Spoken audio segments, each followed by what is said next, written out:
Honorable members, the Department of Planning, Monitoring and Evaluation will today brief the committee on the developed policy framework for integrated planning aimed at strengthening integrated planning towards achievement of the country's development goals. This policy will be used as a build-up towards developing the Integrated Development Planning Framework Bill, which was renamed as the National Planning Development Bill 2022. Moreover, we have jointly invited the Department of Planning, Monitoring and Evaluation and the Department of Cooperative Governance and Traditional Affairs to brief us on the comprehensive report on the District Development Model pilot report in 3 district municipalities, which is OR Tambo, eThekwini, and Waterberg. Honorable members, the District Development Model on the 4th November 2020. However, the presentation was about the model itself, not the pilot project. Therefore, both departments will provide the committee with lessons learned on the district development model in order to determine the efficacy of the model. With those few words, once again, I declare the meeting open. And before I invite the Deputy Minister, let me note the following apologies that we have received. We have received an apology from Deputy Minister Bapela, Minister Gungubele, Honorable Tsebekhulu, Honorable Sbisi, and Honorable Schreiber. Those are the apologies for today. Once again, welcome to the meeting. I now invite the Deputy Minister to provide opening remarks, followed by presentation as usual. Thank you. Welcome, Deputy Minister.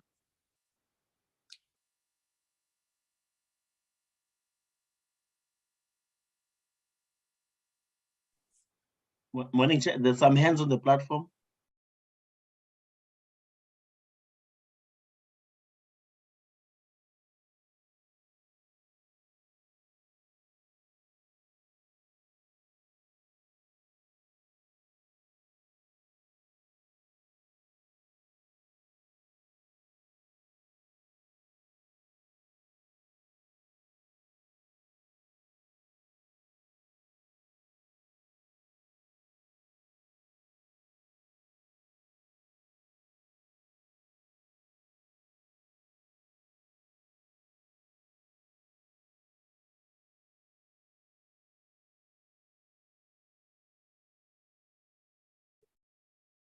Good morning, honorable members, ministers that are present, and colleagues. The chairperson has just been kicked out by the system. We just request 2 minutes to try and log in again. Thank you, honorable members.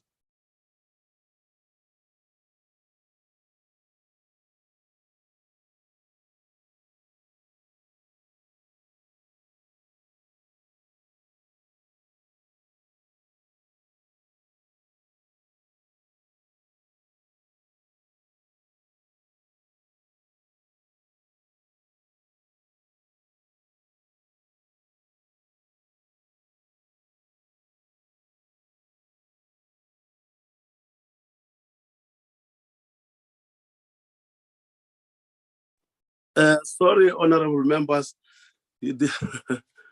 I have a network problem here, and therefore I was just kicked out of the meeting. And let me check the hands. I see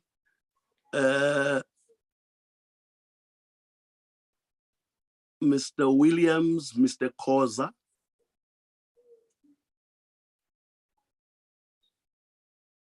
I'm giving you the platform, Mr. Williams.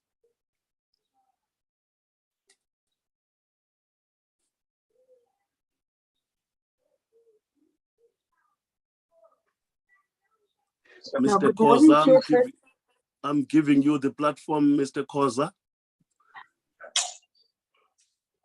Good morning, Chairperson, Deputy Minister, and honorable members. I just want to register an apology on behalf of Minister Dlamini Zuma. We had sent communication that she'd received the invitation, but due to other commitments, she was not able to grace the committee. Thank you very much, Chairperson. Thank you. Thank you.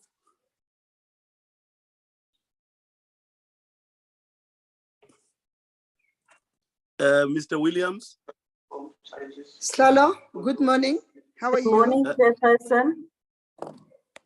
Morning.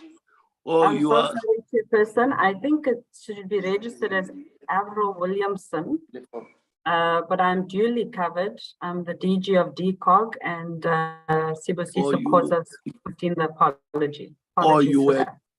Okay, you were going to register the apology that has been registered already. Okay, thank you.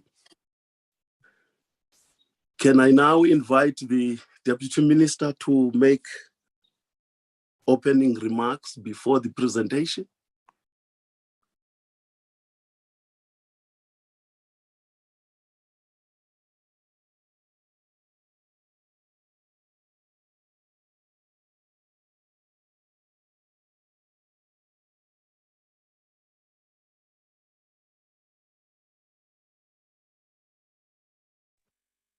Honorable Deputy Minister, the floor is yours.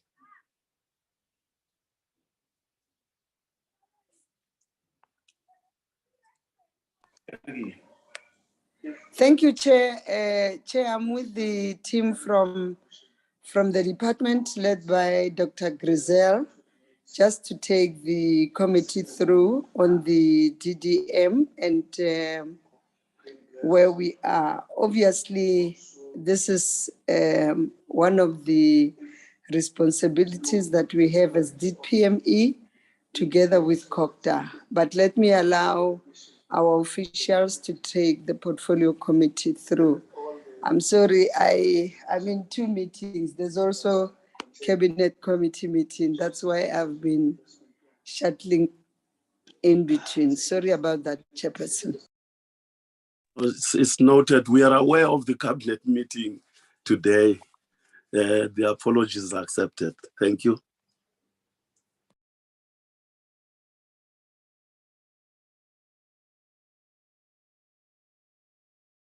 Good morning, Honourable Chairperson. May I proceed? Yes, you can. Thank you. Good morning again, Honourable Chair, Honourable members, Deputy Minister, DGs and other colleagues. I'm just going to share my screen. I'm presenting today on the policy framework for integrated planning.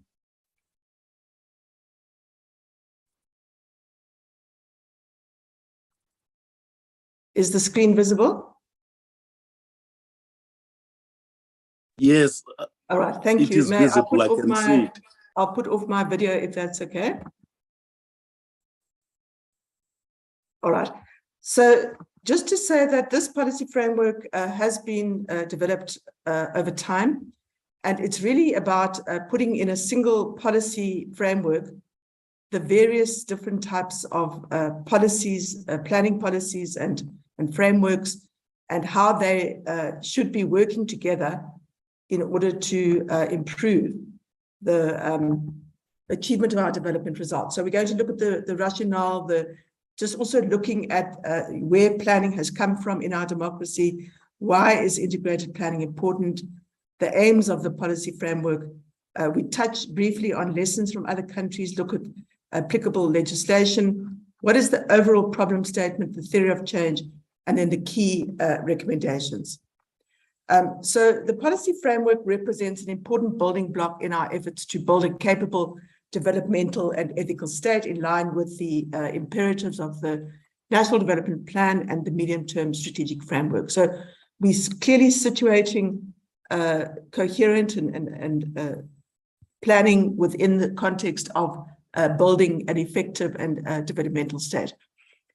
The framework builds on existing progress in the planning system, but it also seeks to address certain gaps in the current planning landscape by strengthening coherence across spheres of government and improving alignment between short, medium, and long-term planning systems and instruments. So the purpose is to, as it says, to strengthen integrated planning, which we argue is necessary to improve the achievement of our country's development results, to provide an overall framework for planning, but also, as the chairperson indicated, to provide the basis for the integrated development planning framework bill. Now, just to touch on some of the previous policies and legislation, we do have the green paper on national strategic planning from 2009, which also was a precursor to the Planning Commission and the National Development Plan. There was a concept note on institutionalisation of planning in 2015. We had the draft integrated planning framework bill in 2018. For integrated planning, which has been approved by Cabinet. The rationale for the policy is that it provides a framework for improved, coherent, predictable, integrated planning system. It provides a basis for ensuring that planning systems and instruments better contribute towards policy coherence and improving the lives of the citizenry. It promotes better coordination, collaboration, and alignment across short, medium, and long-term planning, as well as across different spheres of government, and it should inform the preparation, adoption, and implementation of policy and legislation relating to planning and development. It provides recommendations to guide the integrated planning system as a whole in order to lead to more efficient use of resources and driving development. And then, of course, institutionalizing short, medium, and long-term planning to ensure that our national development priorities are effectively implemented. This slide sets out the waves of planning since the inception of democracy.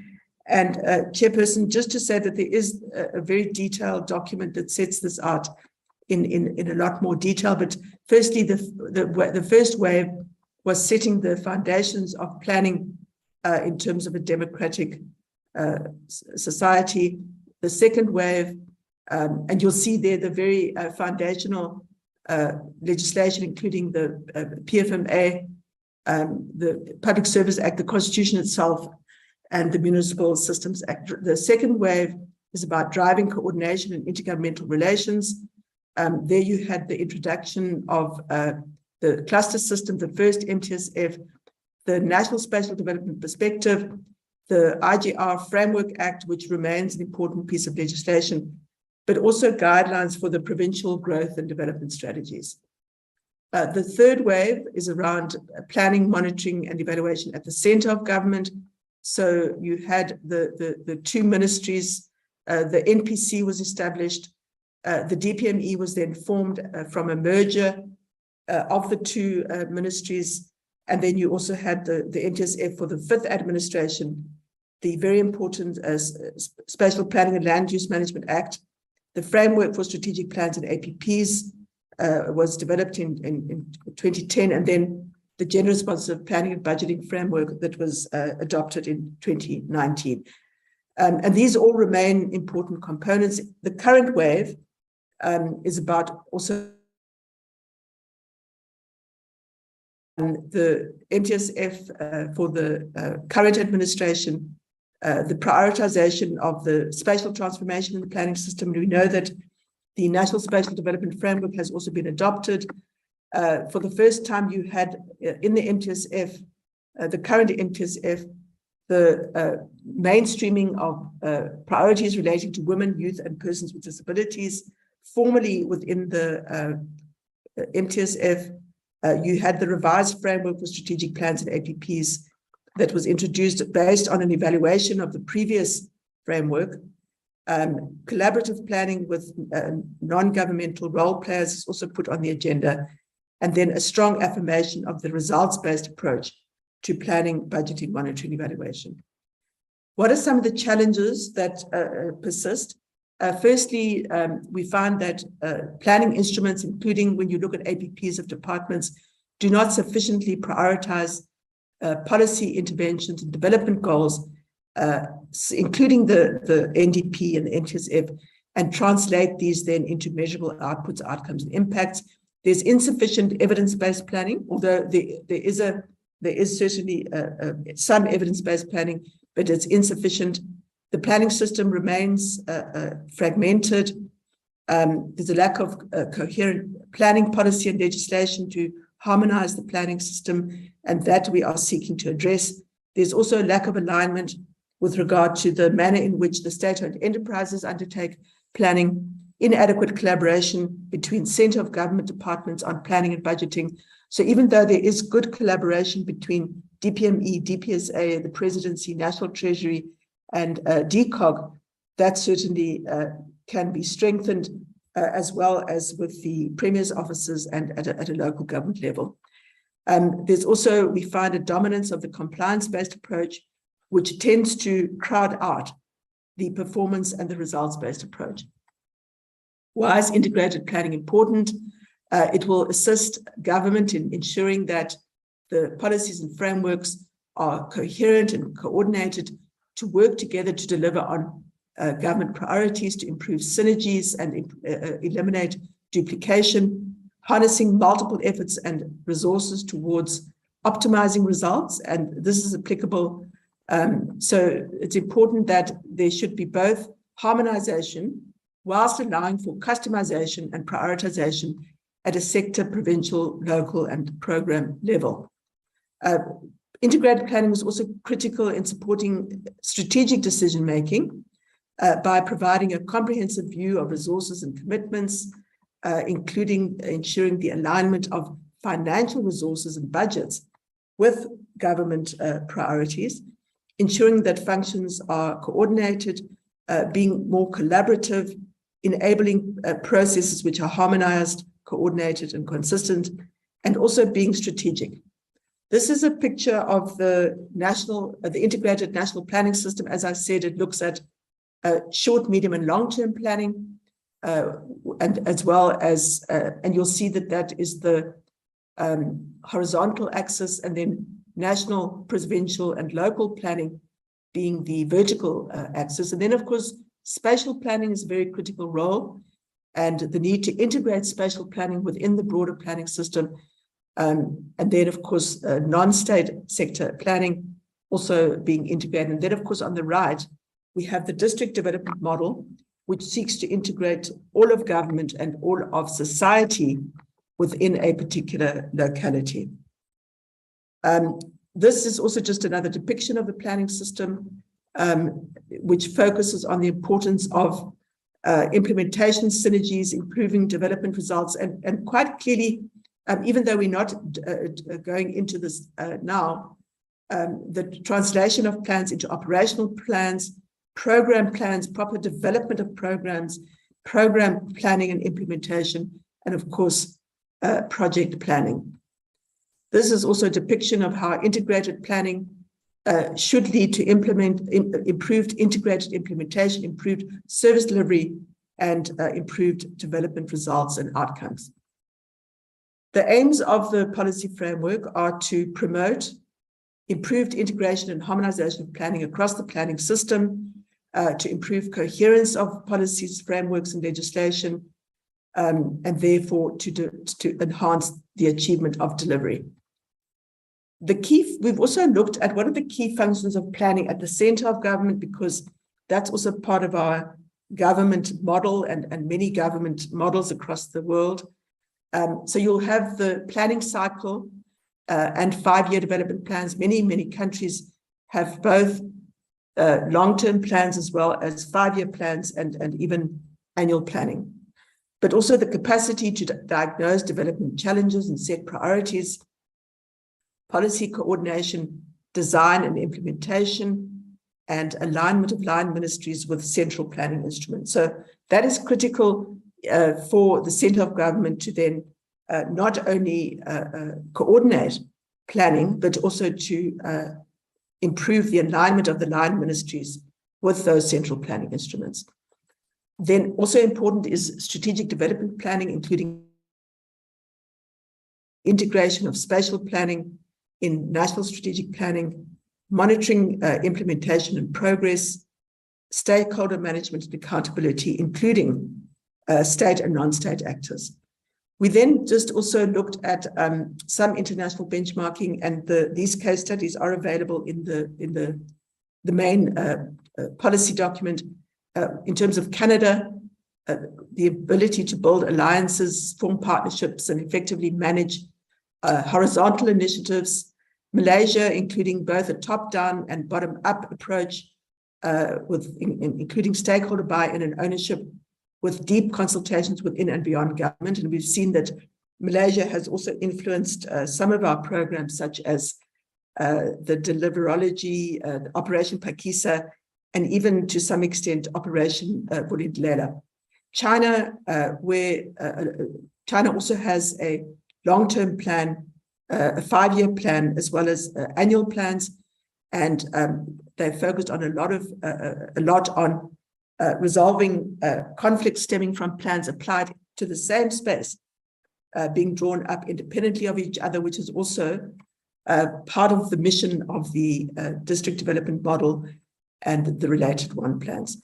Rwanda has the Joint Action Development Forums, bringing all stakeholders together for the delivery of the national strategy, as well as through district development strategies. Kenya, regional integrated plans for programs and projects, as well as county integrated development plans. And then Uganda, coordination across government in order to strengthen results-based planning and implementation. So we see a lot of common themes in terms of the approach to planning in different countries. Now, this sets out the problem tree, the analysis of what exactly is the problem in the planning system. This is a high-level depiction. The problem chain and the causal theories within this are a lot more complex than is depicted here. But this shows how the problem tree then contributes towards suboptimal development results. So starting with uncoordinated and inadequate legislation and policy, which you would to drive an organized integrated planning system, inadequate integration of development priorities within planning instruments, inadequate capability to undertake planning, and that then impedes the government machinery from effectively planning for integrated development results. And then the core problem is the inadequate integration in the planning system in a manner which ensures policy coherence and optimizes implementation and results. I'm not going to read through everything because the members do have this available to them. Now, in order to address that problem tree, this is the posited theory of change to improve the manner in which the planning system contributes towards improving development outcomes. So firstly, legislative reform. There is certain legislation that already influences planning or guides planning, but it's inadequate. But then also integrated planning instruments to be responsive to development priorities across government. And there's a lot of work underway in that regard, which I can return to, but also ensuring an enabling environment for undertaking development and institutional planning. That should then lead to adequate planning legislation, a planning system that enables coherent planning processes and plans, a planning system that has sufficient capabilities. That should then lead to intermediate outcomes around an integrating planning system that functions across the 3 spheres of government, includes non-governmental stakeholders, which in turn leads to an aligned, coherent, and integrated implementation of the short, medium, and long-term plans by government and society. And that should in turn lead to improved development outcomes. Now, these are then the policy recommendations, the legislative reforms, and the chairperson has already spoken about the Integrated Development Planning Framework Bill, which will be consulted on in the current year. And then there's a various policy statements around the different aspects of planning. Firstly, that long-term national development plans should be reviewed and revised every 10 years and based on extensive research and consultation across the three spheres of government and with social partners. So we currently have the NDP 2030, which was developed in 2011, adopted in 2012. And I think the suggestion is that we should already be starting to develop the next long-term national development plan, noting that there are considerable changes in the environment that can then build on the NDP review. Secondly, the National Medium-Term Plan is developed every 5 years for a particular government term of office and is based on the electoral mandate, but also to give effect to the long-term development plan. Thirdly, the budget prioritization framework is developed on an annual basis to identify the policy and planning priorities for the forthcoming year and to guide resource allocations in line with short, medium, and long-term priorities and results. Fourthly, the National Annual Strategic Plan is developed on an annual basis to give expression to the priorities and targets of government for a particular year, but also to then guide the development of APPs. Fifth recommendation is that the approved long and medium-term plans are institutionalized by the three spheres of government, including through the strategic plans and APPs. The sixth recommendation is that the National Spatial Development Framework should be revised every 5 years in alignment with the long-term National Development Plan and should be implemented and institutionalized across the three spheres of government. It should be noted that this is already a provision in SPLUMA, so we've made sure that this is aligned with the policy framework.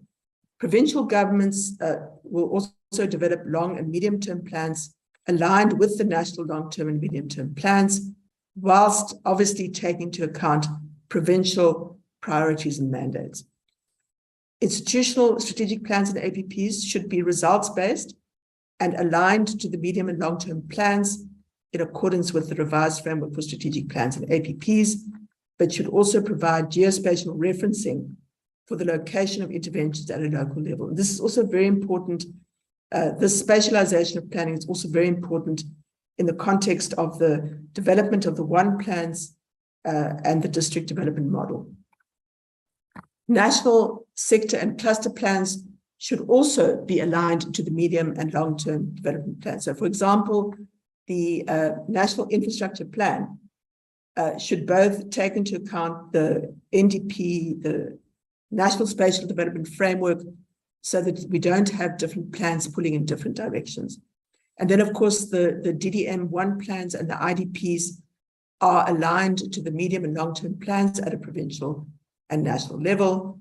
And the revised framework for corporate planning and stakeholder compacts aligned to the government's results-based planning principles and methodologies should also be developed to guide planning by state-owned enterprises. Currently, we find that state-owned enterprises, there's inadequate alignment, and this is a long-standing issue with the overall national and even provincial and local priorities.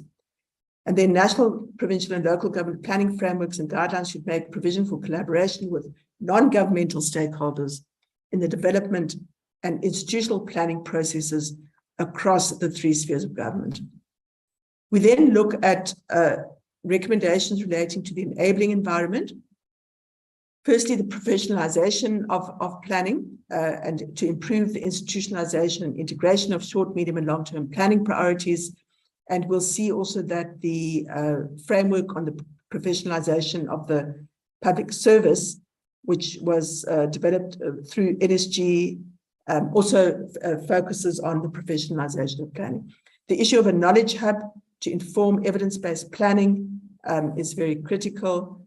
That we also use new techniques in the government planning system, including things such as foresighting, scenario planning, anticipatory governance, and so on. And even, modeling is also important in that context. The fourth one is around evidence-based and results-based planning and budgeting should be mandatory and capacitated across the three spheres of government. So we engaged quite a lot with National Treasury in the budget process, and that issue of looking at budget allocations versus the historical but also the projected results to be achieved through those budgets is quite critical. Also, the importance of using technology and innovation to strengthen and automate the planning system, including enabling better linkages across short, medium, and long-term instruments. The appropriate institutional arrangements across the three spheres of government should be institutionalized, and we know that some of those do exist, including planning forums, and where appropriate, social partners should be included in the planning forums. Capacity building programs on planning are also important, including in collaboration with education institutions and professional bodies.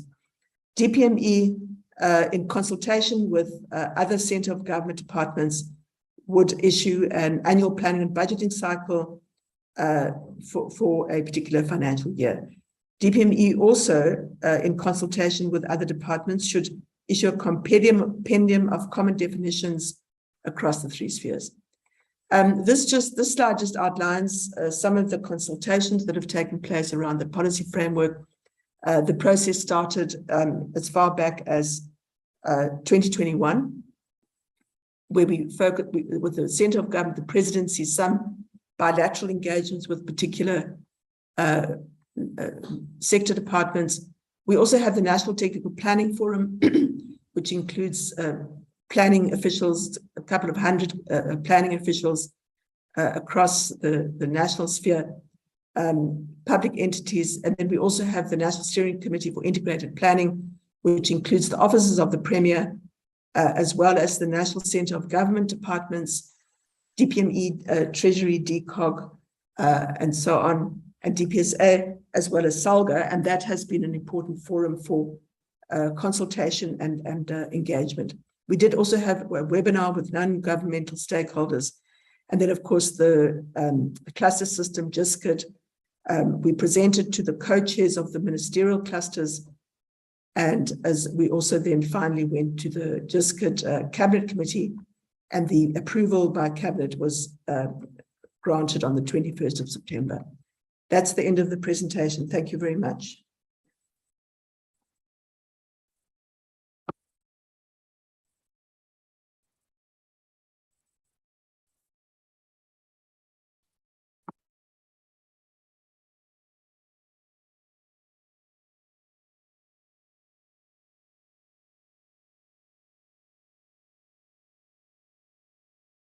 Sorry for that. Is that the end of the presentation? That's the end, Honourable Chair. Thank you. I had just a short pressure break. That's why there was a... Can I now give honourable members opportunity to ask questions? I see Honourable Kibi's hand. I see Honourable Mbele. Honourable Kibi, you can start. Thank you, Honourable Chair. Good morning, Chair. Good morning to the honourable members, colleagues. Honourable Chair, I want to welcome and appreciate the presentation by DPME.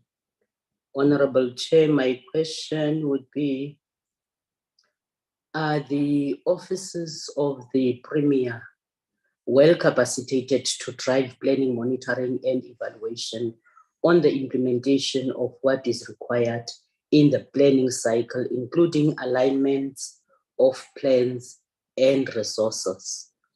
And my next one, the move towards digitized and analytical framework has to be fully supported in order to assess plans across spheres of government. The next one is, does the department have powers to ensure evidence-based and results-based planning and budgeting across the 3 spheres of government. And Honorable Chair, my next question would be on slide 3. The department made mention that framework seeks to build on existing progress in the planning system to address gaps. Could the department elaborate existing gaps in the planning system, which led to the development of policy framework? Also, having mentioned that the purpose of the policy framework is to strengthen integrated planning towards achievement of the country's development goals, is the policy framework adopted by the cabinet for implementation in the 3 spheres of government? If yes, are the provinces and municipalities aware of the policy framework? If they are aware, is the policy institutionalized and incorporated in their planning development model? I thank you, Honorable Chair. Thank you, Honorable Kibi. Honorable Mbele. Ngiyabonga Sihlalo. I hope I am audible and my connection is clear. And thank you very much for the presentation. Chairperson, if you'll indulge me, I've got a bit of a lengthy intro remarks by way of background, and then I'll get to my 2 questions. And my opening comments are based on having previously worked in governments, in the provincial governments in the Western Cape. And because I was based in the Premier's office, I had a unique and very valuable insights into the sort of bird's eye view of how the machine works and the different parts interact. And I'm sure the colleagues from DPME, from their own work, will appreciate the complexity of this sort of planning and later monitoring and evaluation processes. If you'll give me just a quick 2 minutes to lay out the 3 aspects. One, there's complexity in terms of the planning itself, government planning, given that there's mandates derived from different quarters. There's the constitution, legislation, international obligations, the mandates of the governing party based on their manifesto in the last election. And in particular, at local level, you have to take into account inputs from IDP consultations. So a lot of information and sort of interests and demands needs to be brought together. Secondly, there's complexity in terms of process. Because priorities and intentions and objectives have to be embedded, as was mentioned in the PowerPoints, firstly in the APP, and then secondly in the department budgets, because if it's not in the APP or the budgets, it doesn't exist. That's the sort of the end of the story. And we have a big problem around unfunded mandates, where it's said on paper that this should be done, but then there's no allocation or inadequate allocation in budgets for it. And then secondly, operational management. If you haven't got the sort of cross-departmental or the cluster working groups to avoid or minimize the silo approach, then that's where things fall through cracks and through gaps. And the one thing I remember I learned working in government is that if it's not on the agenda, it doesn't get done. And it's a small but crucial operational issue that I think might be behind many of the complaints we have as a committee around, you know, the merger of Brand SA and Tourism SA and other such delays where you're trying to get harmonization and cooperation across departments or ministries. And then lastly, there's always the kind of informal aspects of governments. And I'm quite sure the officials in the departments are very familiar with this. You get territoriality between departments. This is my issue, my area, my ground, and you can't touch it. There's informal hierarchies that flow from either outside politics or internal cultures. that sort of mitigates or dampen progress on some issues. And then the perennial issue of ingrained, call it bureaucratic inertia and the silo mentalities within the public sector, given the scale and the diversity. So we can't underestimate how complex and difficult and sort of ossified these issues can be sometimes. So I definitely don't envy the colleagues who are trying to provide clarity and to chart the way forward on such issues. So given that background, I'm very skeptical about the idea that we can technocratically manage and construct a system to just make the planning sort of happen and flow, because it'll keep bumping into obstacles, dead ends, bottlenecks, and that sort of thing. So, Chairperson, my first question is, do we not need a paradigm shift? And I wish the minister was here actually, but hopefully the deputy minister can give the strategic high-level inputs, as well as obviously from the officials. Do we not need a paradigm shift that says, given the scale, the complexity of the space and the process, and especially in a country like ours, where there's, I mean, we all know the issues. You can't walk 2 steps without sort of falling into a sort of sinking sand. Should we not be looking at a facilitation approach as governments? So it's about saying, how do we facilitate optimal ecosystems with civic actors, with business, with communities, as opposed to thinking as governments, we can plan, have the objective, make the roadmap, and then drive forward, as opposed to tapping into a more sort of synergistic, dynamic ecosystem that will optimize collaboration and facilitate the best of different players. Because as I was looking at the presentation, as well as the other documents we received, the formal sort of documents, I saw that, just give me a second, please. It was on page 9. It talks about an enabling environment for undertaking developments and planning. And it says that government planning frameworks and guidelines should make provision for collaboration with non-government stakeholders. But it says only collaboration in development and institutional planning. I think the collaboration should be in implementation, in resource mobilization, and in actual sort of implementation of efforts on the ground. I'm sorry, that was quite sort of convoluted, but I hope it's clear. My main question is, should the paradigm not be moved from planning to facilitation of ecosystem synergy? That's my first question. My second question, Chair, is I would like to know the sort of thoughts applied and any insights around whether this policy framework does or how it can better complement the Intergovernmental Relations Framework Act.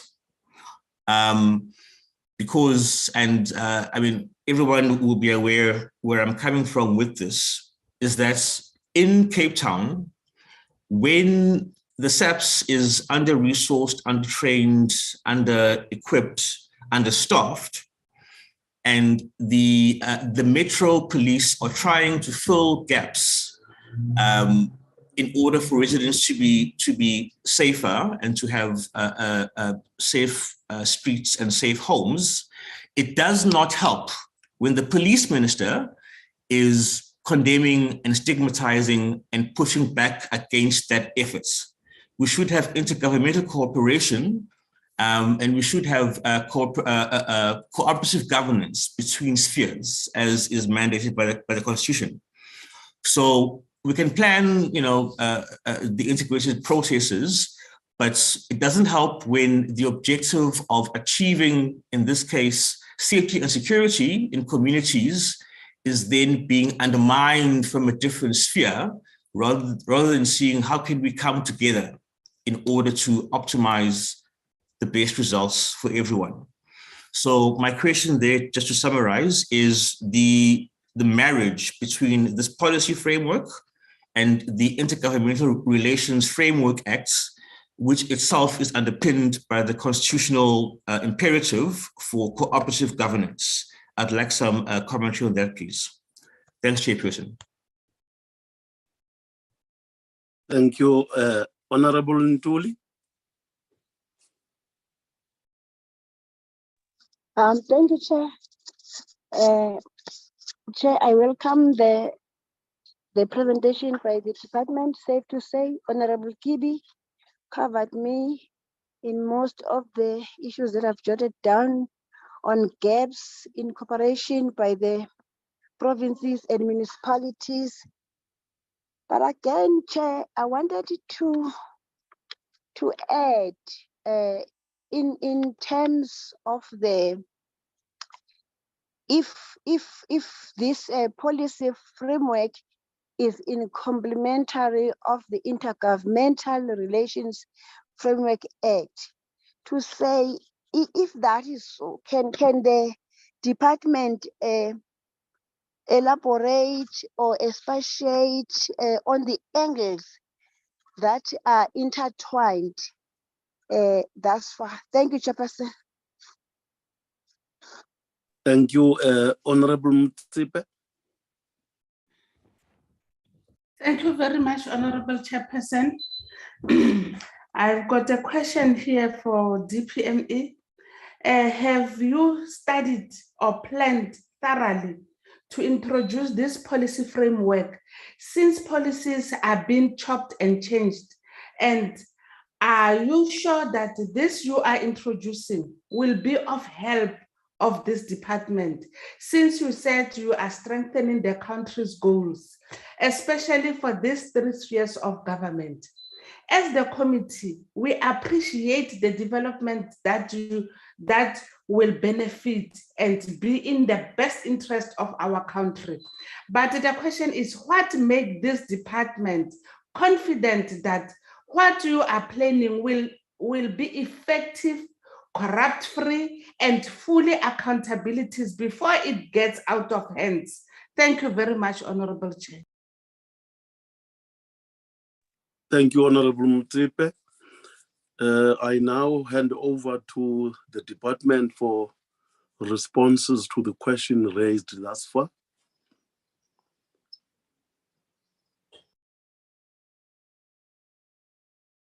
Honorable Chair, I don't know if Deputy, should I start? I don't know if Deputy Minister, or shall I come in and then Deputy Minister will conclude? I'm not the leader of the department. Just go in, Dr. Grisel. Thank you, Deputy Minister. Let me come in. All right, thank you very much for the comments and the questions. I think it's our thinking is very much aligned. I think the first thing Honorable Kibi asked about whether the Premier's officers are well capacitated to drive planning, monitoring, evaluation.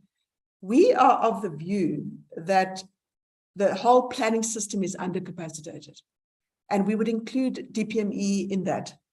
I think also historically there has been an emphasis on monitoring, but there's been insufficient emphasis on planning.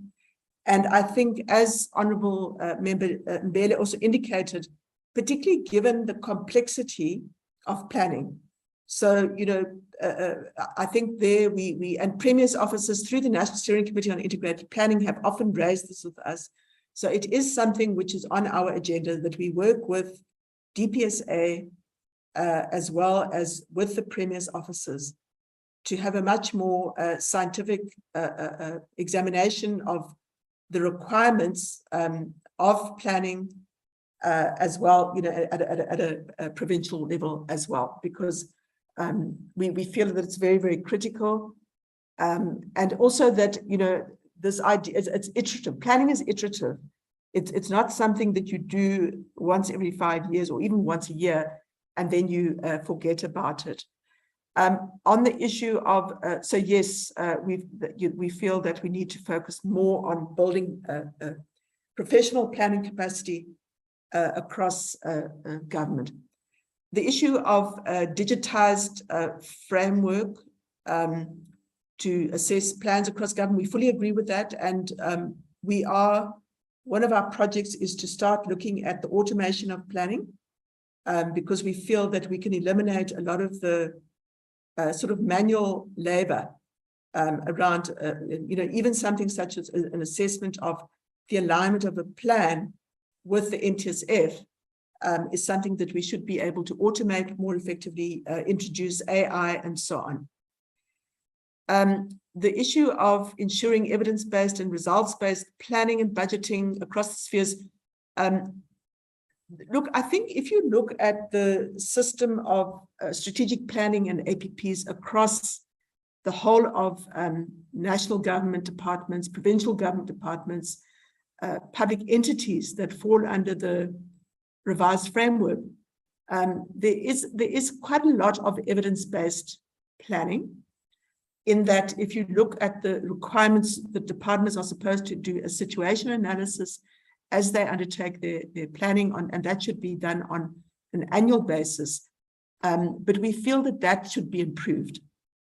There's a lot more, so departments normally do use Stats SA, they might use other research projects, but we feel that the deepening of the knowledge intensity of the planning process and what goes into the planning can certainly be improved. So the issue of having a much more systematized, organized knowledge hub is something which is also part of the recommendation.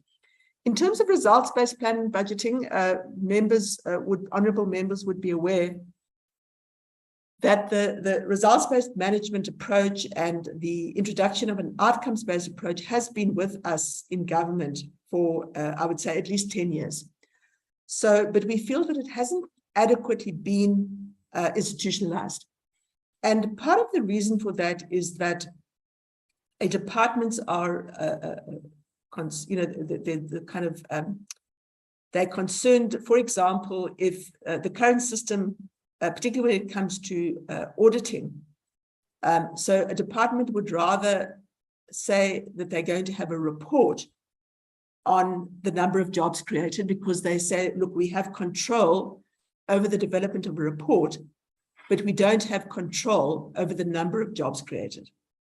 So, but we are working with departments, and I think if you look at the standardized indicators that have been developed in some sectors, especially sectors of concurrent competencies, you do find results-based targets. So, for example, Department of Health has very much developed results-based indicators, things like maternal mortality, HIV infections and such, that are then part of the provincial APPs as well as the national APPs. And those are definitely results-based, but in other sectors, other departments, we are still, as part of our analysis of APPs, we are still working with departments to try to encourage them to ensure that there are much more results-based indicators and targets. The issue of results-based budgeting is also something that Treasury has been looking at. So, for example, they would have done some spending reviews, which would precisely be looking at the extent to which the allocated resources and budgets have indeed led to a particular result. So we fully agree that is something that needs to be much more deepened. And then the issue of building on existing progress to address gaps. I think some of the gaps in the planning system, and we had also done a research study, which is a diagnostic on the state of planning at provincial and national level. And that research study also underlined, some of the challenges and the gaps. So one of the gaps that we had identified is that when we look at planning instruments, they don't sufficiently prioritize policy interventions and translate the development goals, so both the NDP and the NTSF, into their APPs. So for example, if you would take, let's say you take an APP, the department might have its own priorities, which they would include in their APP, and they wouldn't necessarily include in the APP the priorities that have been adopted by cabinet, that have been part of the MTSF and the NDP. So, but that is improving, particularly us working with departments doing the analysis of APPs and so on. The other gap is around the, as I was saying earlier, the issue of evidence base. So firstly, the production of the relevant evidence, particularly time series data that can be used in the planning process, but also ensuring that the evidence is well organized, accessible, credible evidence, and so on. And part of that we're working in DPME to say the evaluations that DPME has done. Now, every evaluation includes an improvement plan that would have been in response to the findings and the recommendations of the evaluation. Now, we're saying the key recommendations or the key parts of the improvement plan, not everything, but the most important ones, should then be integrated within the APP of that particular department. So let's say there's an evaluation of detective services and there's certain recommendations there. Then the key recommendations, particularly those of a more strategic nature, should then then be integrated into the planning. The fragmentation of the planning system, inadequate alignment and coherence is also one of the gaps, and you will see, I'm sure, when our colleagues from DCOG speak about the district development model, we'll see that the one plans also points to one of the gaps in the planning system, in that provincial and national departments have not adequately disaggregated their plans within a particular district space.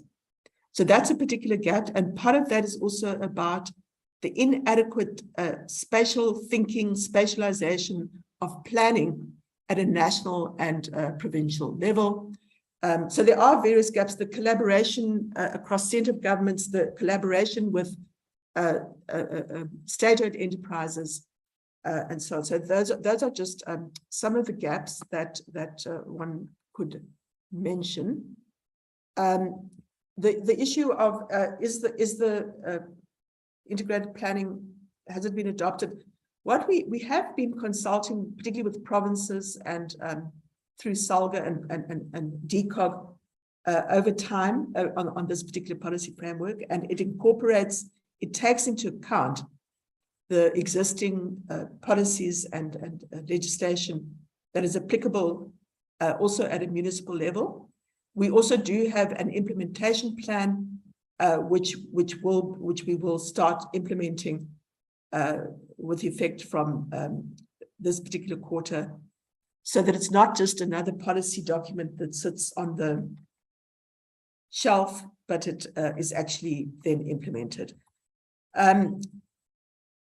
Honourable Member Mbele, yes, I think, as you said, you've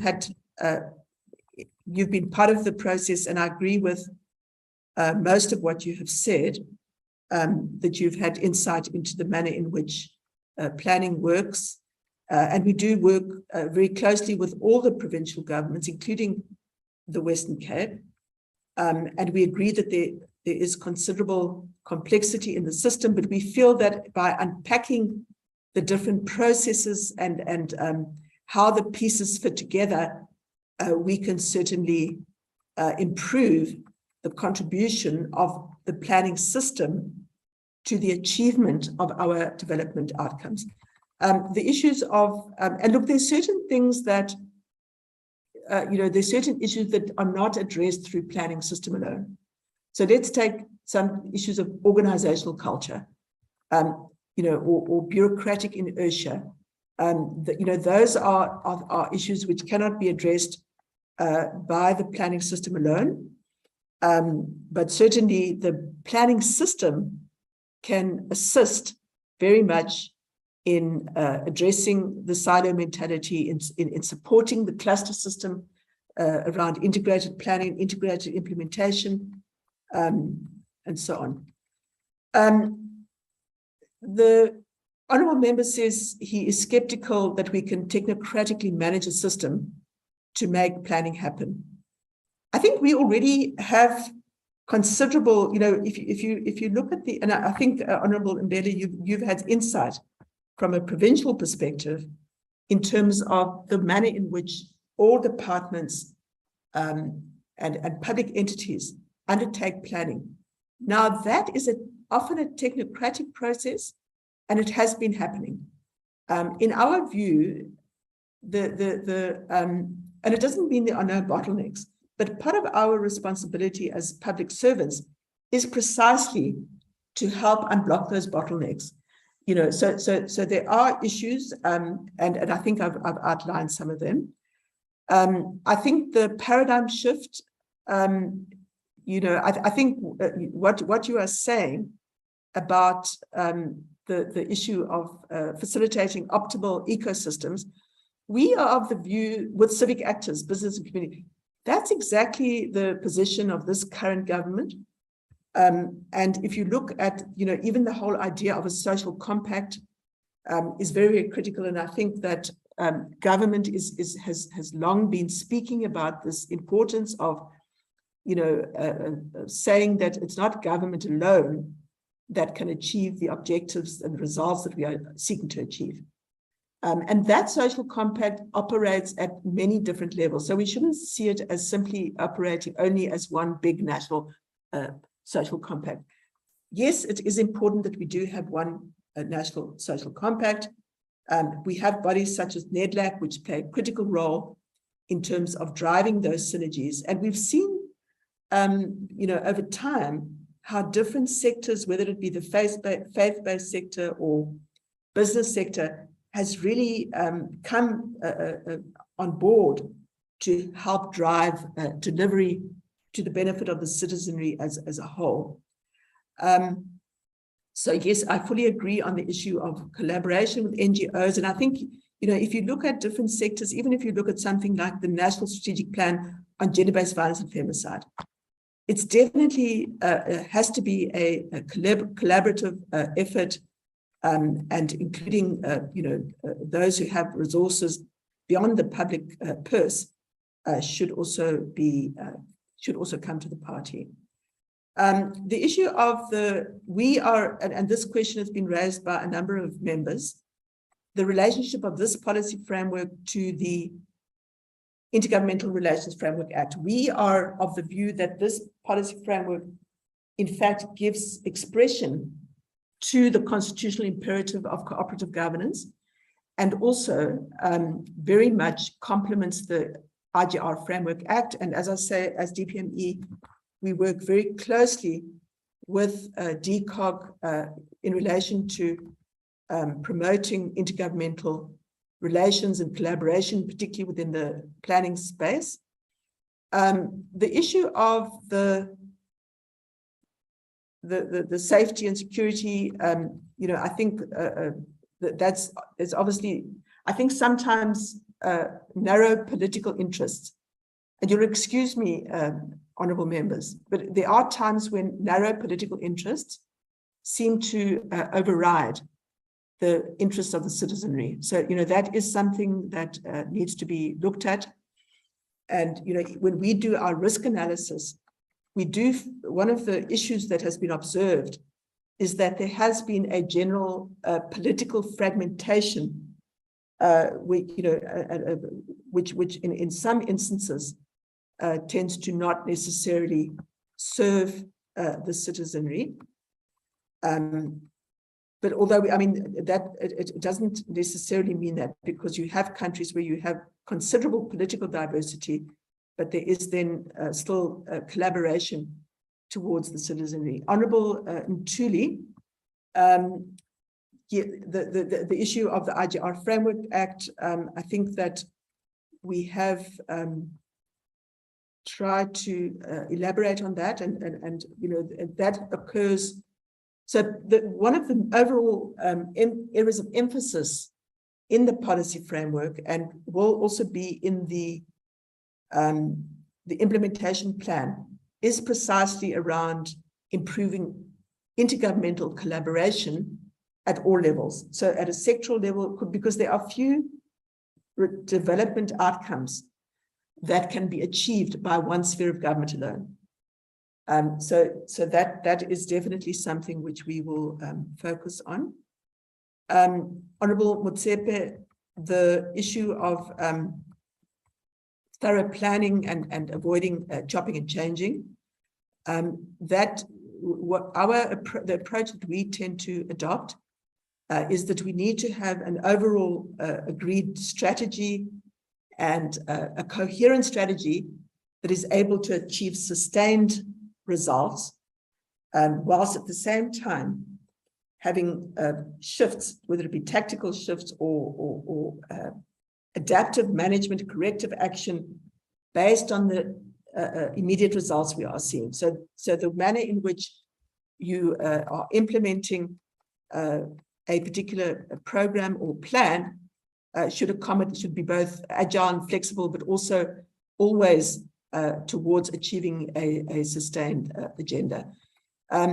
The issue of, we believe that this policy framework, if implemented effectively, will certainly assist in taking us closer to the improving the quality of life of citizenry. But I think we should also not see this as being a panacea, because there are still many areas of improvement that we need. So the issue of, this is a planning framework, and I think the issues of ensuring effective monitoring, accountability, iterative improvement towards development results is also critical to achieve development goals. Let me leave it there for now. Thank you.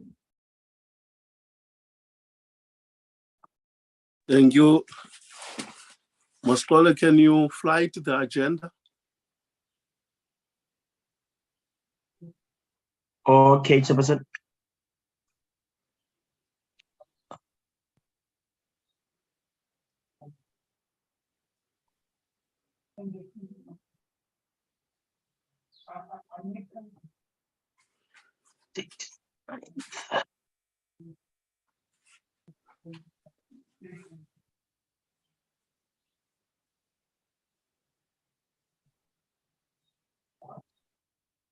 Is it visible, Chair? Yeah, it's coming up. Yes. Thank you. Can I now invite the Deputy Minister Babela to make his opening address before the presentation by Copter? Honorable Babela.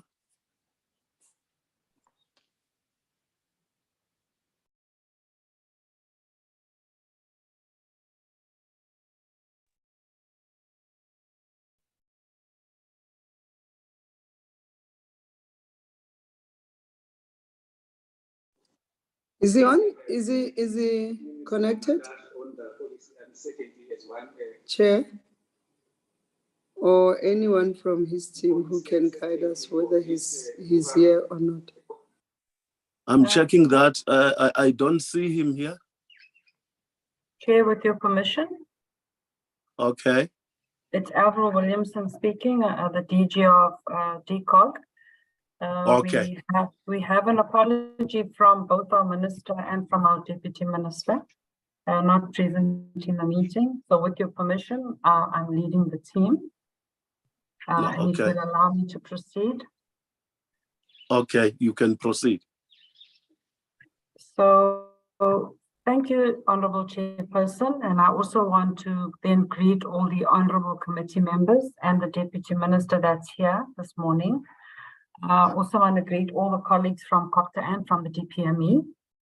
And we want to thank the honorable committee members for the invitation and the opportunity for us to present the insights into how the district development model are being institutionalized and implemented in the 3 pilot sites of eThekwini, Our Tambo, and Waterberg Mr. district. Khoza, can you mute your mic, please? You are disrupting the presentation now. Thank you. Sorry for that. You can continue. Thank you, Chairperson. So we last made our appearance to this committee in November 2020.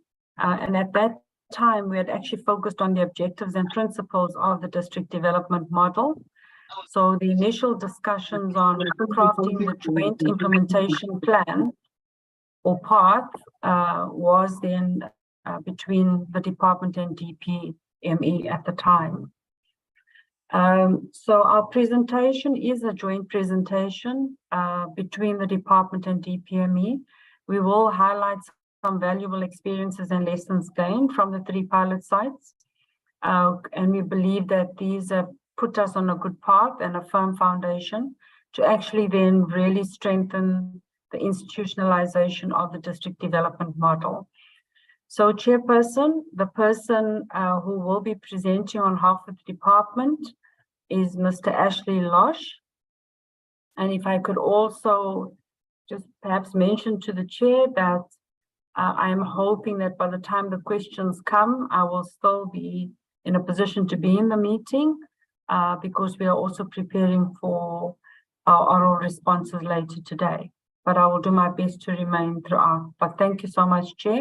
And with your permission, I'll hand over to him. He can take the floor now. Thank you, Honorable Chairperson.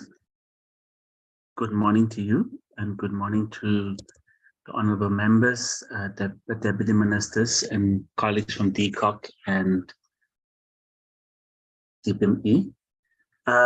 With your permission, Chairperson, I will flight my presentation. I don't know if it's visible. Yes, I can see it. District development model implementation overview from the 3 pilot sites. Perfect. That's what I see. Thank you, Honorable Chairperson. And once again, good morning. I'm going to take you through the presentation as requested and as alluded to by my DG. Just to give you, as the DG also indicated, that we've had a combined presentation to this portfolio committee back in November 2020, but we also would want to then also recap on the objectives and principles of the district development model, as well as the implementation approach as approved by Cabinet. Then we give you insights into the background of the 3 pilot sites, then also highlight some key experiences gained in these 3 pilot sites, coupled with some lessons learned and the process that we've undertaken through an evaluation study, implementation evaluation study, then highlight some critical success factors, and then there's focus a bit on some of the examples in relation to the DDM in action. And then as a way forward, we will then also outline some of the focus areas that we deem important in addressing some of the implementation challenges.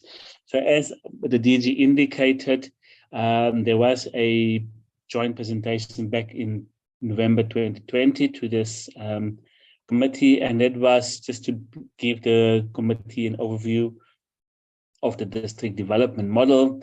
That was also focused on the role of the DPME in the DDM and the progress made since then, and then the DPME also focused on a specific case study in relation to the work in the Harigwala district, and a summary of the key recommendations that emanated from that presentation and from the committee itself was that the DPME continued to work together and work in formulating clear mechanisms for collaboration as these two departments are seen as the key departments responsible for coordination and monitoring. A second recommendation was to continue to strengthen the center of government over and above the two departments, but also to include the Department of Public Service and Administration, but focusing on clarifying the expectations, the roles, responsibilities, and accountabilities to facilitate clear understanding and ownership of the DDM processes, and that is evolved quite significantly over time. And since the presentation to the committee, the DPME needs to play an active role in all the stages of the planning process, especially in relation to the development and rollout of the integrated one plans. And then lastly, the DPME, as the oversight monitoring department, is to use its departmental integrating monitoring framework as a mechanism to monitor implementation of the one plans. So moving forward, and this giving a recap of the objectives and principles of the DDM. And I think we are all by now quite familiar with the intentions and objectives of the DDM. But just to recap and highlight some of these objectives and principles, is that the DDM is a new integrated planning model for cooperative governance, which seeks to foster an integrated and district-based delivery approach. But the DDM, as much as it's focused on intergovernmental and integrated collaboration within district and metro spaces, the DDM validates the local government as an epicenter for development and aims to address challenges. So the DDM in turn must also, apart from improving intergovernmental collaboration and cooperation, it also needs to have a net effect on improvements at the local government, institutionally, and on the service delivery level as well. So a recap of the overall objectives of the DDM is therefore then to address silos in the planning, budgeting, and implementation, which ties up to the earlier discussion on the first presentation, maximize impact and alignment, line plans as well as resources at our disposal through the development and implementation of integrated one district, one plan, and one budget plans, and narrow the distance between people and government by strengthening coordination roles and capacities at the district level. Another recap is on the approved DDM implementation approach. And suffice to say, Honourable Chairperson, this slide is just to indicate that we are following a phased approach towards the implementation and institutionalization of the DDM. So since 2019, we've had what we call the establishment phase, and that was really just to get the overall DDM framework and concept in place, and that moved over to the launching, the identification and launching of the DDM pilot sites, which we now all know at the eThekwini Metropolitan Municipality in KZN, Waterberg District Municipality in Limpopo, and our Tambo District Municipality in the Eastern Cape. And where we are currently positioned and focused on is on the institutionalization of the DDM.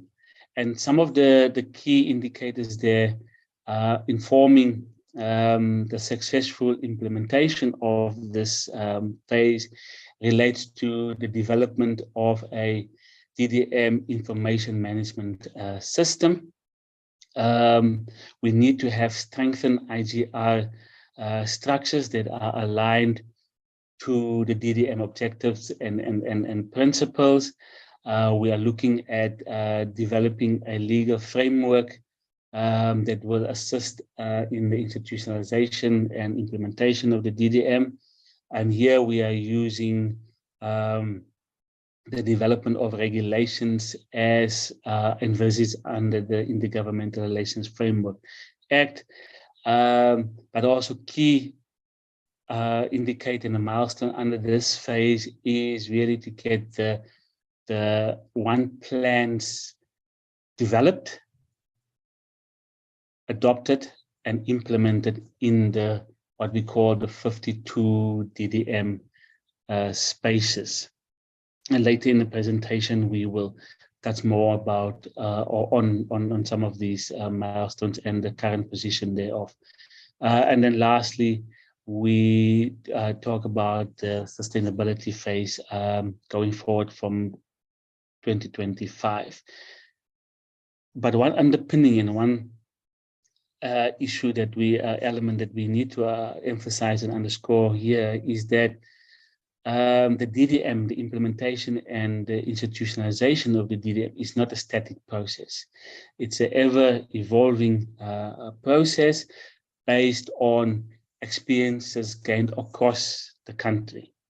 And therefore, it's critical and important for the department then to consider these experiences and lessons learned to refocus and reprioritize the indicators and the milestones under especially the institutionalization phase. So this is a constant process that we engage with as a department, obviously together with our national and provincial and local government partners.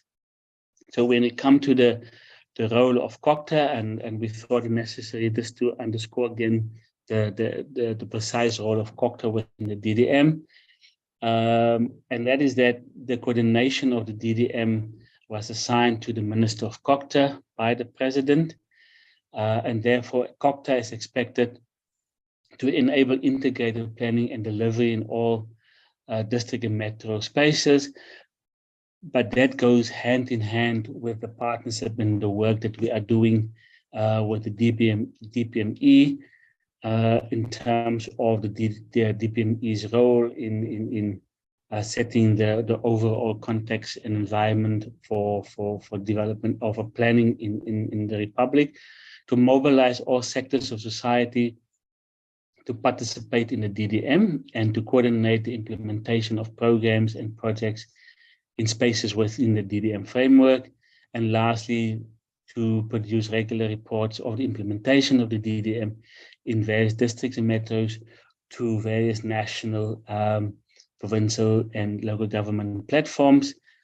But what we also have done through our role as the lead coordinator of the implementation of the DDM is that under phase 2, that refers to the piloting of the DDM, we have appointed the Development Bank of Southern Africa as an implementing agent to assist in the rollout of the DDM in the 3 identified pilot sites.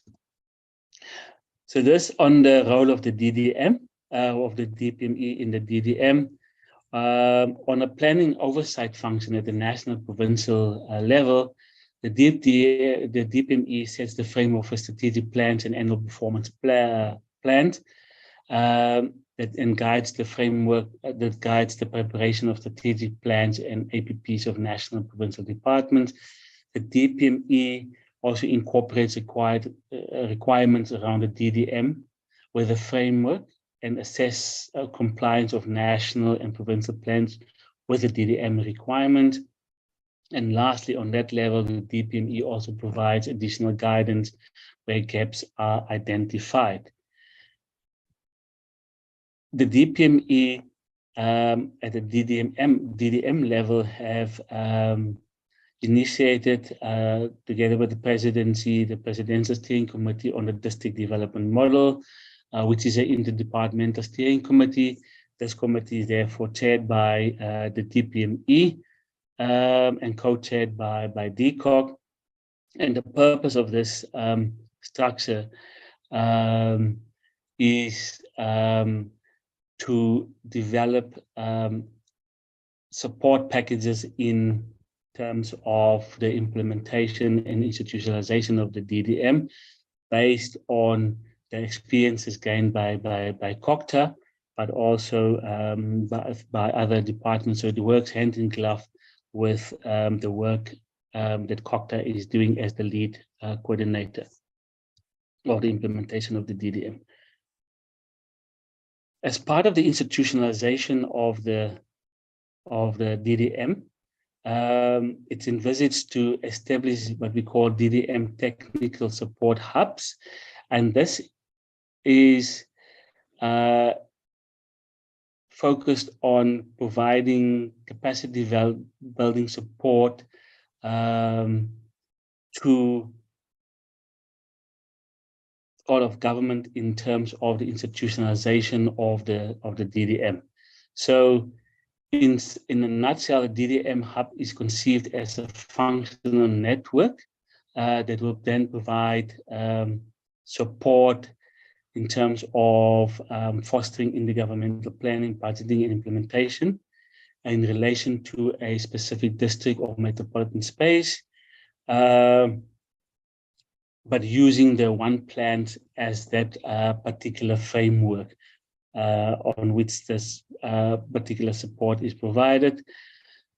Based on the lessons learned, which we will touch on later in the presentation from the 3 DDM pilot sites,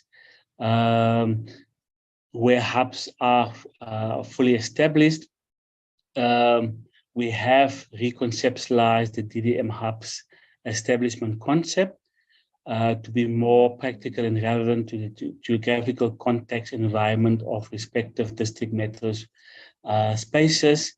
And what we are working towards now is the implementation of 2 options. The one is really to have a regional approach within the grouping cluster of 2 or more districts or metro spaces to fit under one DDM hub.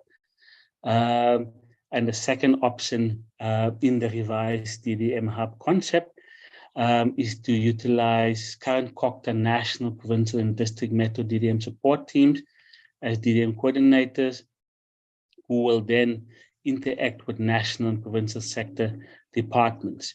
So we have hubs, DDM hubs, technical support hubs in the 3 pilot sites, through which valuable insights and experiences were gained.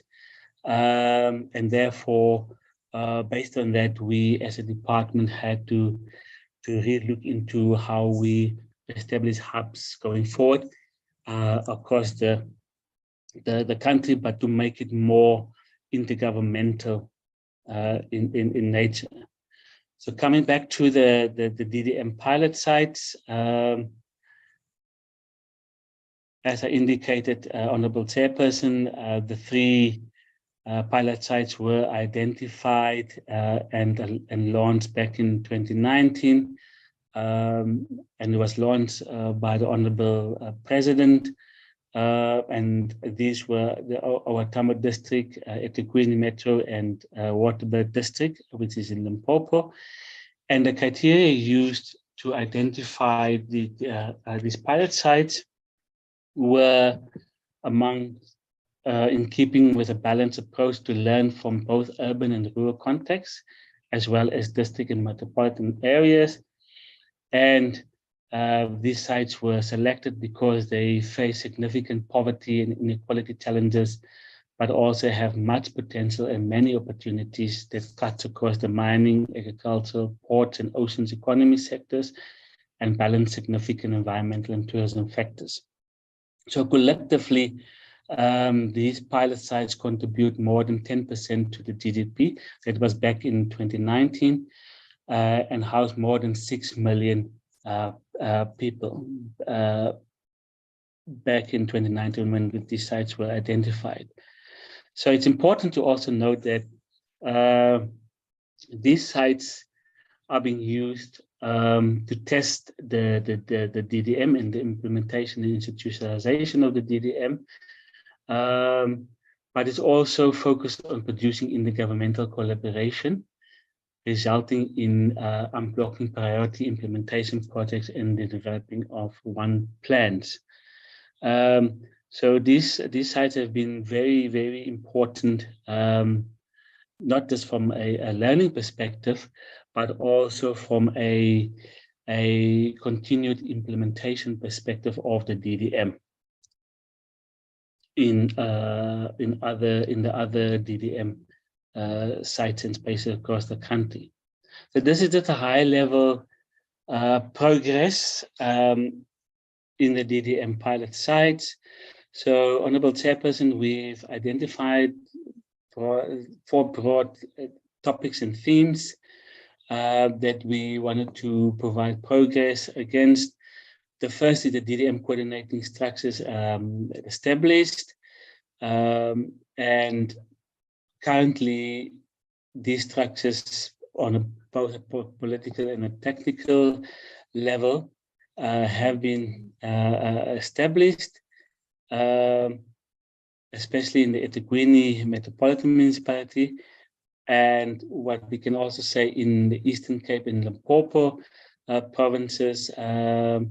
Stakeholders have opted, or the provinces have opted to utilize existing IDR structures to politically oversee and technically support the implementation of the DDM in the OR Tambo and Waterberg districts.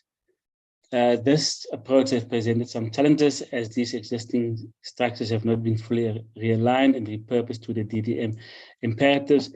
There are currently work done between COCTA and provincial COCTAs in the two provinces to improve and strengthen the functionality of those IGR structures and platforms.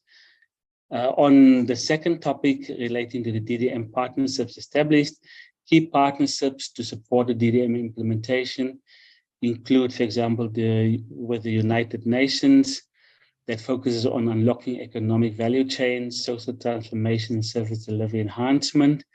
We also have partnerships with the Holland Foundation Trust on early childhood development and the alignment of the facilitation of early childhood development in and incorporation of those in the one plans and further down into municipal IDPs.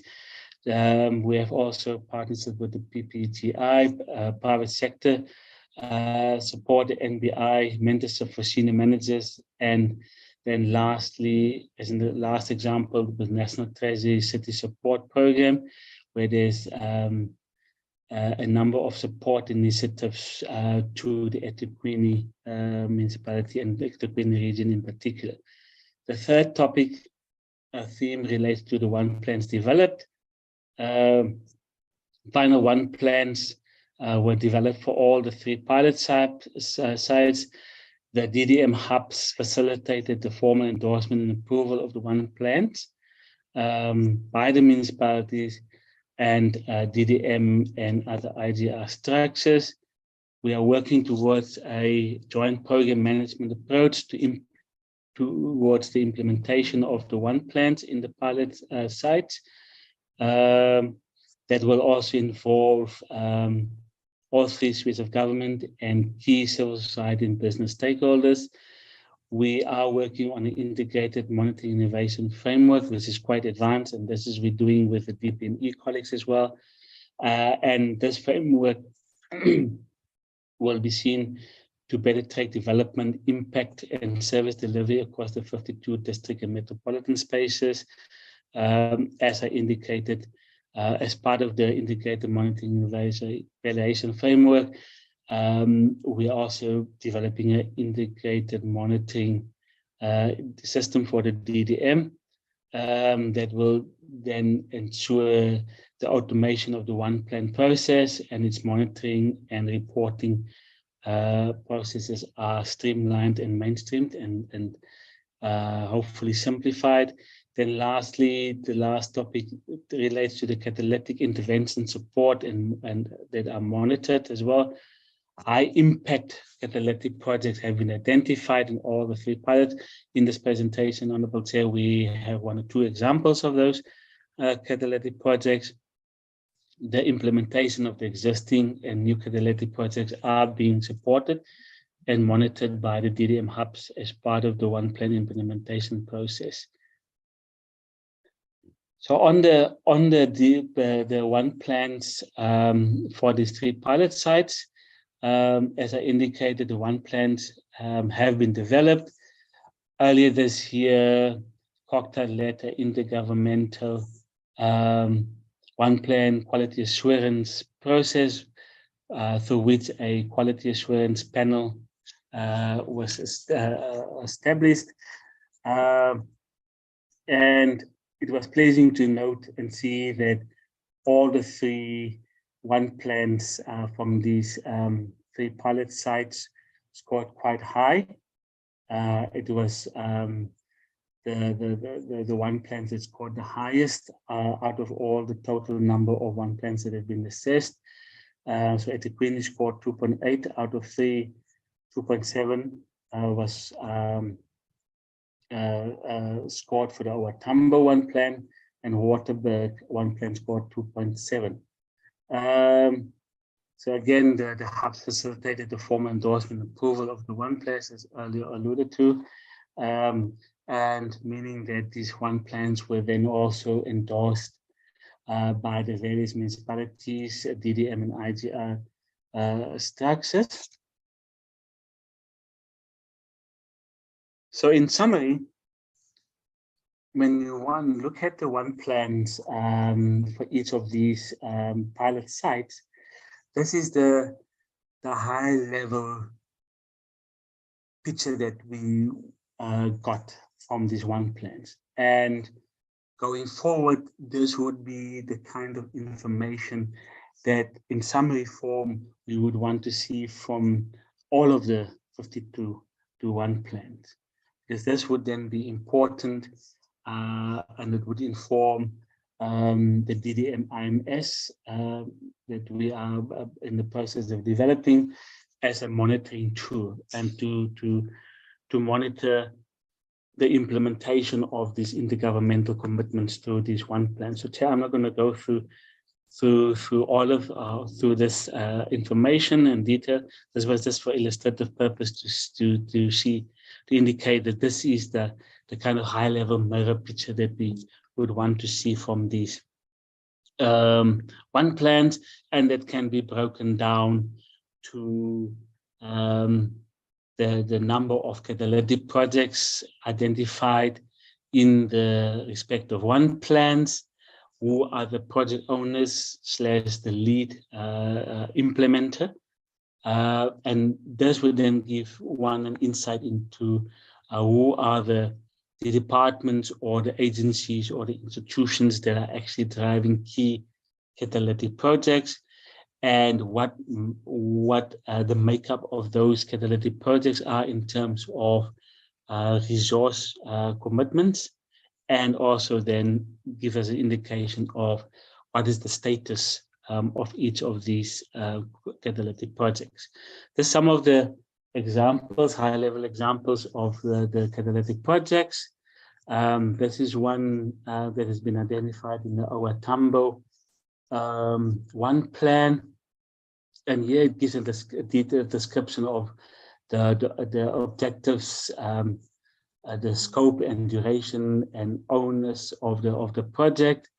But key here, Honorable Chair and committee members, is that we need to look at and we want to see what it would be the development impact of each of the catalytic projects. So here we can see for this project, which is the Eastern Cape Wild Coast, the rerouting of the N2 in that vicinity, where we can see that the development impact would be 300 current jobs, the 335.6 million have been paid to 107 subcontractors out of a total of 1.6 billion rand. And then you can also then determine what would then be the long-term impact, in particular the socio-economic impact of the project. So this is a reflection that would be used for all of the catalytic projects in the one plans. Therefore, the one plans, the development of the one plans requires a a very focused involvement of all sector departments and all government actors in order to get to this specific information and detail. This is just another example, or one of the examples of the catalytic projects in the eThekwini municipality that sort of follows the same framework and logic, and this is the one for the Waterberg. So I'm not going to go through all of these examples. The members have received this presentation as well. So we thought it's important just to make some reflections on the catalytic project implementation in these pilot sites. So in Owatambo and Waterberg, all the catalytic projects are owned and implemented by various sector departments and state-owned entities, state-owned enterprises, as reflected in the previous slides. And therefore, as much as we have the DDM hubs in these 3 pilot sites driving the development of the one plans, they don't have direct influence over the implementation of the projects and rely on status information received from these lead sector departments and SOEs. And I can expand that to also include COCTA, where COCTA is not the implementer of the identified catalytic projects, but that responsibility falls within the identified sector departments and SOEs. An interesting development in eThekwini is that all the catalytic projects identified for that region are managed by a dedicated catalytic project unit, or CPU, that was established by the municipality. So that is a key and interesting development in that fund, where the municipality felt the need to take the lead in the, not the implementation of the catalytic projects, but take the lead in the monitoring of the implementation of those projects. And that the DDM hub is working quite closely with that particular unit in assisting in unblocking of any IGR and funding challenges that have been identified and that have been experienced in the implementation of some of these catalytic projects. Many identified catalytic projects are still in the pre-implementation phase, and this is only referencing or making reference to the DDM in the pilot sites. Due to lack of clear budget commitments by sector departments, the conceptualization, design, funding, implementation of new catalytic projects that will further support the realization of the Pilot 1 plans, Vision 2050 should be facilitated at intersectoral, intergovernmental levels. These challenges have been identified through the quality assurance processes of the one plans, but also it resurfaced when we embarked on the on a implementation evaluation study that we have done with the Development Bank of Southern Africa as well. So the implementation evaluation study, as I indicated, we are doing with DPSA, was firstly to assess whether the DDM is being implemented as conceptualized, and then secondly, to consider any issues of potential misalignment between actual implementation and the intended outcomes of the DDM, and then lastly, to draw lessons and experiences and document case studies of emerging good practices in the 3 pilots.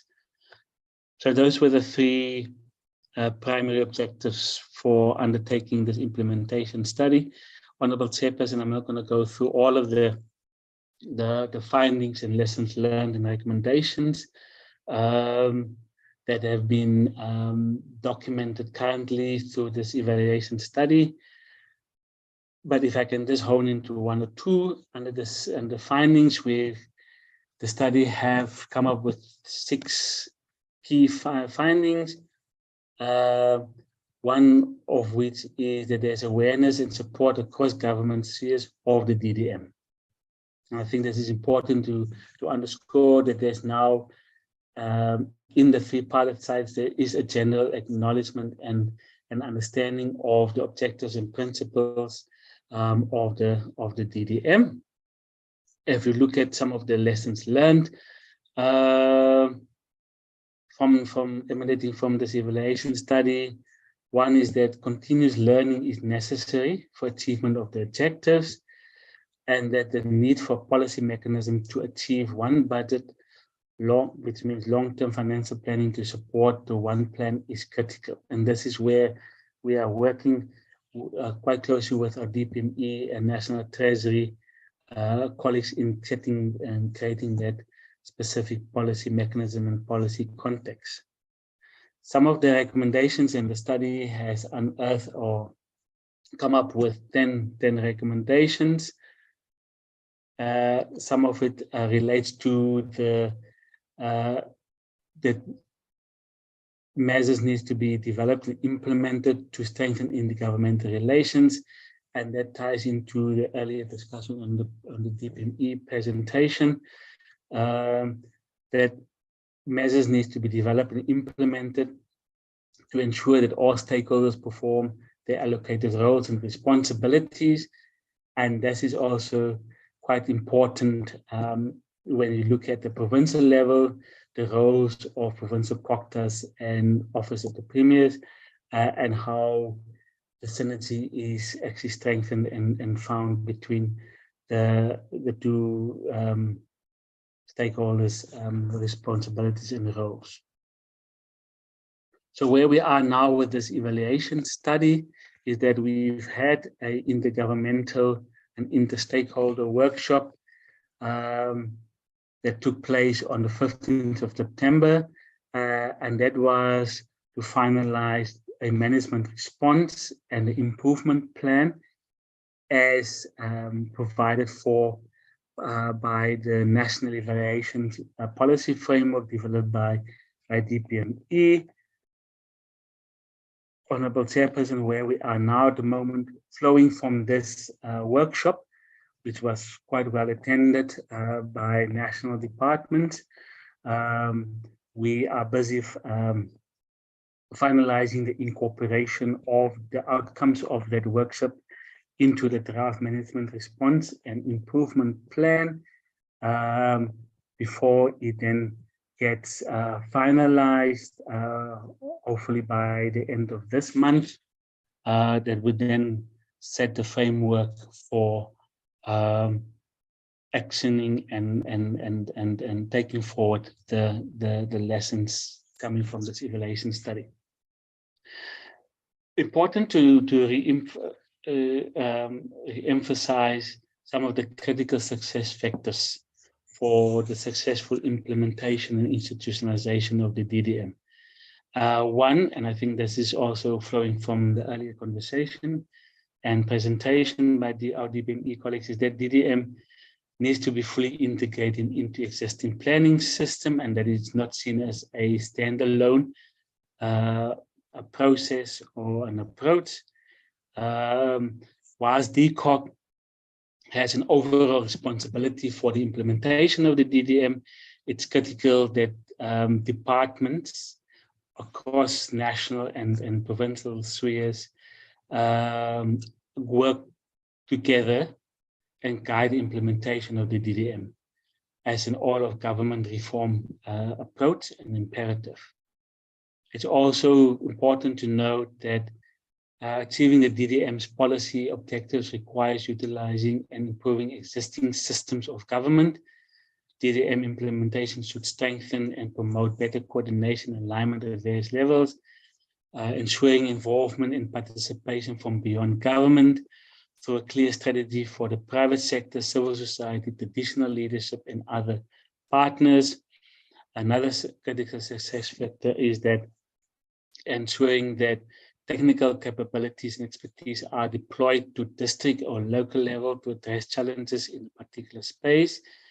Focus on implementation through entering protocols across the spheres with the government, in a designated spatial area, i.e. the one plans, intergovernmental one plans that are seen as intergovernmental protocols, and last, improvements to capital investment and expenditure frameworks needs to be used to ensure long-term funding streams.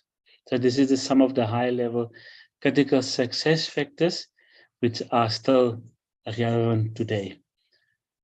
When it comes to the DDM in action, this is some of the practical examples over and above the experiences gained in the 3 pilot sites.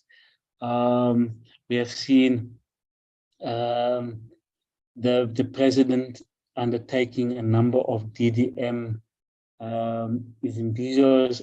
We've to date have had 4 in 4 different provinces, and this is really just to assess the progress that is made in terms of the implementation of the DDM. The intention is then and expectation is then to have further presidential measures in other districts, metros, and provinces. We also cite the Eastern Seaboard development as an example of DDM in action. And I think the next slide will talk a bit more about what is the current status and achievements of the Eastern Seaboard. But suffice to say that the region has been declared as a development region by the Minister of Agriculture, Land Reform and Rural Development, which then sets the legal framework and a legal basis for work to be undertaken within this region. And then we list also the Community Works Program, Agrarian Revolution Program, which fits within the vision of Chapter 6 of the National Development Plan, which talks about an integrated and inclusive rural economy. Currently, we have 36 projects funded by COCTA in 7 provinces, and we list the provinces there. And it's also to indicate that some of the projects have been concluded in the 2019-20 financial year, and others are destined to be completed in this financial year. This is just some of the progress made in the Eastern Seaboard development project, where we have under phase 1 Eastern Seaboard Regional Spatial Development Framework Inception report had been completed. It was declared as a development region as well, as I alluded to. Status quo research report was completed. Under phase 3, regional situation analysis and synthesis report done and is under consultation. Stakeholder management and communication strategy done. Eastern Seaboard marketing and communication strategy and website done. Lastly, engagement with stakeholders and identified structures are ongoing.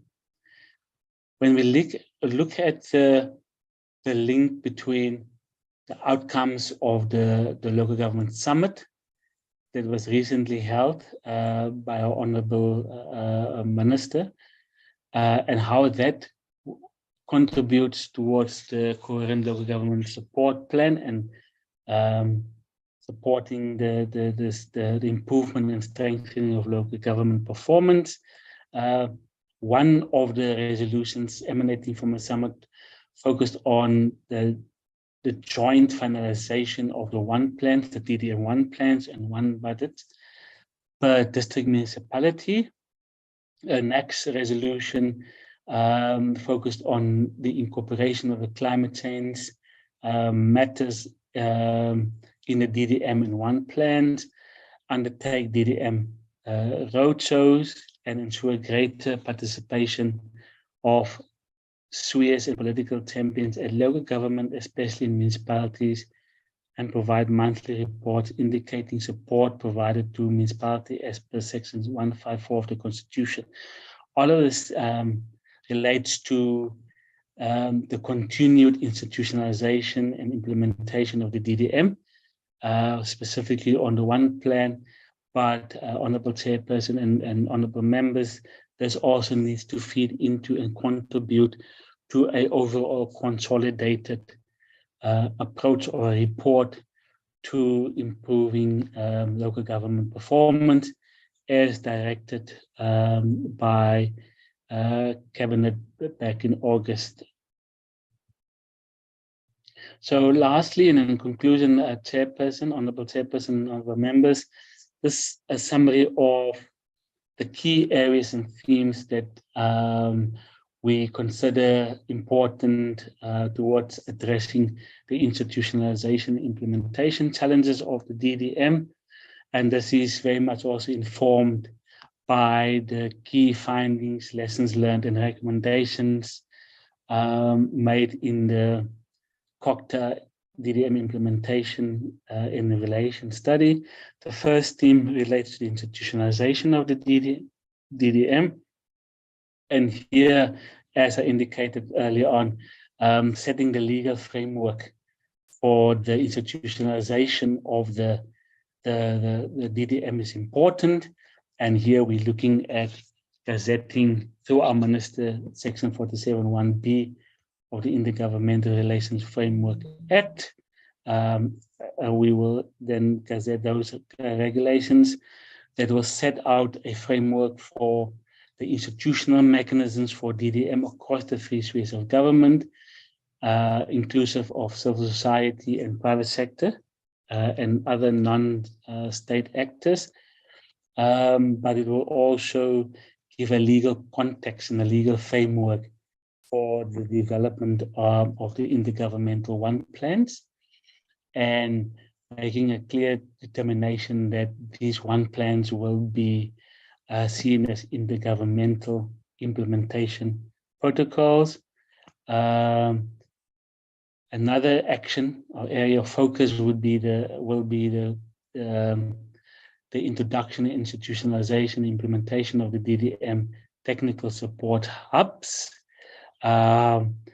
as experiences have taught us in the 3 pilot sites that these are critical levers and mechanisms in improving capacities, not just at the local government level, local government meaning district and municipal level, metro level, but also across the 3 spheres of government, pertaining to improving intergovernmental planning and intergovernmental budgeting. We are in the process of finalizing the DDM implementation evaluation study, as alluded to earlier on, through the finalization of the management response and implementation plan. Then we will continue providing support to provinces and departments with the institutionalization of the DDM. A particular focus here is on improving and strengthening the DDM IGR structures and platforms across the 3 spheres of government, but then also the development and implementation of one plans. We will continue providing support to the DDM political champions and to directors general to strengthen the intergovernmental coordination roles in their respective DDM districts and metros. The second area of focus is the implementation of one plans, support the review and updating of the one plans. These include the 3 pilot sites and the 49 district and metro spaces. We are, Honorable Chairperson, Honorable committee members, we are in the process of a review and updating of the one plans across the country. The department has issued circulars and frameworks guiding provinces and stakeholders in the review and updating of these one plans. It's expected that the review and updated one plans would be finalized by mid-December this year, based on the circulars and guidelines and frameworks that has been issued by the department. It's also important to note that the review and update of the one plans also flows from the findings of the quality assurance panel for each of the one plans, where this panel has made certain recommendations and considerations for how the respective one plans could be improved. So those findings and recommendations are also taken into this process. Tracking of commitments made by national sector departments and provincial sector departments within the context of the DDM. And this is a joint approach between the DCOG and the DPME. And we see this is a real practical action flowing from the November 2020 recommendations from this committee.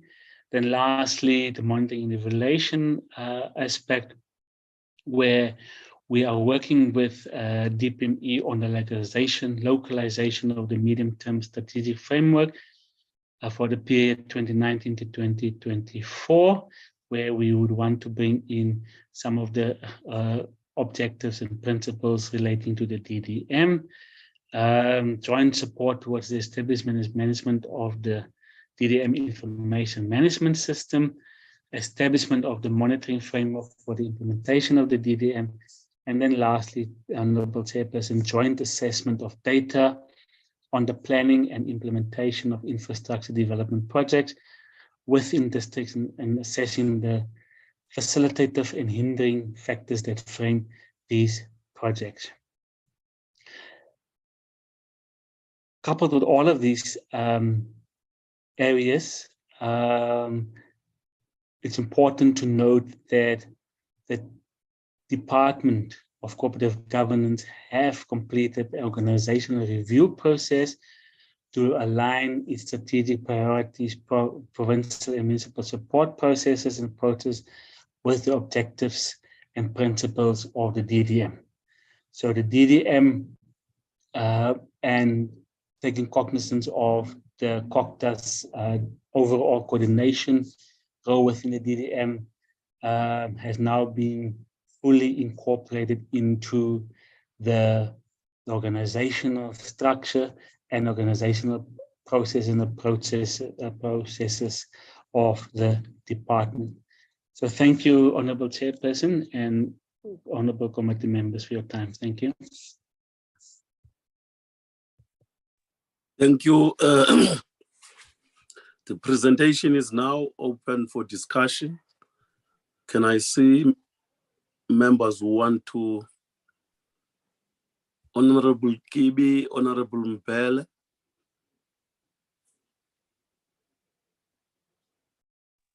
Thank you, Honorable Chair. Thanks to the presenter from COCTA for the presentation. Chair, I have a few questions to COCTA. Honorable Chair, I just want to get clarity from the presenter from COCTA. In their supplementary presentation information, you have made mention that there is a lack of participation of sector departments in the one plan development process, which was referred to as minimal. Can you please elaborate which departments are not participating in the DDM and why are they not participating? My next one, what kind of interventions were explored to ensure catalytic projects are taken seriously by all role players in the DDM? The next one is, what interventions has been put in place to ensure better coordination of catalytic projects, especially with regard to provision of bulk infrastructure and budget allocations? And my last one is, the department mentioned that the departmental integrated monitoring framework will be used as a mechanism to monitor implementation on the one plans. Is the Department of Planning, Monitoring and Evaluation the only department to monitor the implementation of the DDM? And what will be the role of departmental monitoring and evaluation units across the public service in monitoring the the implementation of the DDM. And there's a set of indicators for the integrated monitoring framework developed to measure performance of model across all the 52 districts in order to ensure uniformity. How often will they be reporting on the expected deliverables of the DDM? I thank you, Honorable Chair. Honorable Mpele. Ngiyabonga Slalafoot, and thank you very much for the presentation. Let me just preface my inputs and my questions by saying that the intention is not at all to undermine or negate the work and the efforts of the officials who've been parts of developing and driving all of these processes and systems, because I know that they are simply the policy implementers and not the initiators. But obviously as MPs, we have to do our own sort of vigorous oversights and scrutiny as part of the oversight mandates. So Chair, if my feeling and impression from the previous DPME presentation was, as I said, one of skepticism, then my feeling and response and impression of the COCTA one is, I have to say, one of kind of sheer panic and confusion, because it kind of looks and sounds like rearranging deck chairs on the Titanic while the ship is sinking. And I'm really struggling to see the sort of clear, concrete and unique value adds and the practicality or feasibility from what we've heard. And, you know, again, with great respect, I don't want to impugn the merits and, you know, sort of the work of those involved, but it really sounds like an exercise in trying to herd cats, as Honorable Gibi sort of referred to. There's partial involvements, non-involvements, and it sounds like a lot of moving cogs in a machine that's not quite together. So I'd like to ground my two questions in the one pilot site, the eThekwini Metro, if only because it's my hometown where I was born. Is that we've seen in recent times in the media about certain infrastructural and service delivery huge failures in the metro, whether it's about the sewage treatment systems not being maintained, breaking down, refuse flowing into rivers, into the beaches. Now the beaches are closed because they're not safe for people to use. How and where does the DDM align, sync with, harmonize, and assist that? Because my thing is, if you're not dealing with the concrete real-time issues and challenges on the ground, then you're not helping, quite frankly, you know? So we need to see these things coming together to deal with the challenges and issues. And I'll happily accept that it may be early stages, things are in process, and there's a clarity that I can be given. But that's the first thing that comes to mind for me is, what's the value add? Are we solving problems as opposed to pushing papers, you know? And secondly, coming from the presidency and DPME angle, what I didn't hear, and maybe it can come through in the responses, where is the harmonization with Operation Vulindlela, right? This is supposed to be the big, this talks about the one plan. The big plan is meant to be Operation Vulindlela and the reforms that it's meant to be spearheading and driving in order to catalyze economic growth and so on and so forth. So whether it's the reforms that the president announced referring to a freight rail, ports and harbors, is that part of the discussion on the agenda in the system when we talk about the DDM, or not? Because obviously, as I said, if this is not linked to other initiatives, other discussions, and it's not addressing the challenges in real time on the ground, then it's you know, it's kind of boxing shadows and sort of hot air. Thanks, Chair. I'll stop there. Thank you, Honorable Mpele. Honorable Mutsipe. Thank you very much, my Honorable Chairperson. I've got only one concern. Which criteria was used to prioritize the province in terms of DDM? And what is the reason to exclude others? Because these three spheres must work simultaneously. Thank you very much, Chair. Thank you, Honorable Mtsipe. I see no further hands now. Can I invite the department to respond to questions raised thus far?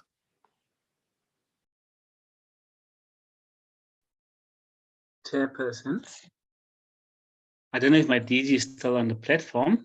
If there's other DCOG colleagues, but I can give a stab at it and respond to the points raised by the honourable members. As I said, I'm not privy to selecting who must respond. No, I can go then. And the as DG long can. as the department is responding to questions raised. Perfect. Now then I will go, Chairperson. Thanks to the honourable members for the comments and the questions. So if I take the first set of comments and questions raised by Honourable Member Kibi, there have been a number of support initiatives undertaken by the department in particular in, firstly, and what I call spreading the message of DDM to all departments. So that has been done through various engagements and presentations at various intergovernmental platforms, whether it's departmental MINMAX or technical MINMAX or other intergovernmental structures such as technical foresight or foresight. But we've also worked through our ministry and in engaging the various ministers and deputy ministers on understanding the DDM concept, the objectives and purpose, and how to institutionalize the DDM within their respective departments. So those from our side were some of the initiatives. In very specific cases, we've actually had a much more hands-on support approach to select a number of national departments where we have worked with these departments in building in DDM objectives and principles into, for example, their annual performance plans and other strategic frameworks and other plans. So this was one part of our approach to getting to the point where we get sector departments to firstly understand the intention, objectives, and vision of the DDM, but then also to directly support them and assist them in ensuring that they do participate in the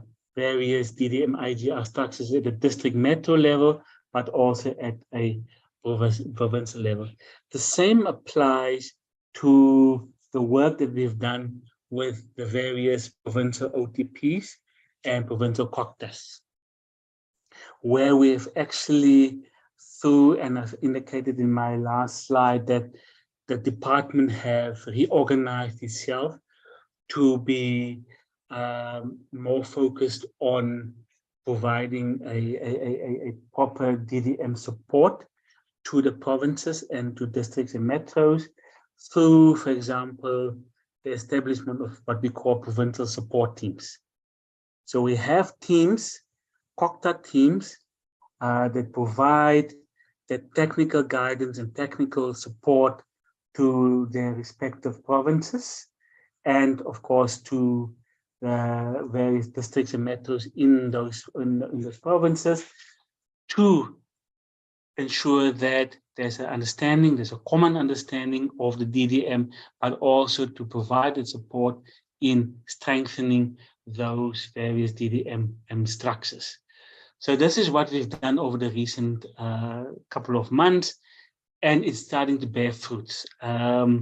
Where, for example, 1 or 2 departments that I've personally engaged with really started to embrace the DDM and started to think through how to incorporate DDM in their various strategic plans and processes, etc. So there has been a shift, there has been a move, and it's a gradual shift and it's a gradual move to getting sector departments much more involved in the DDM processes, the provincial level and at the respective district and metro level.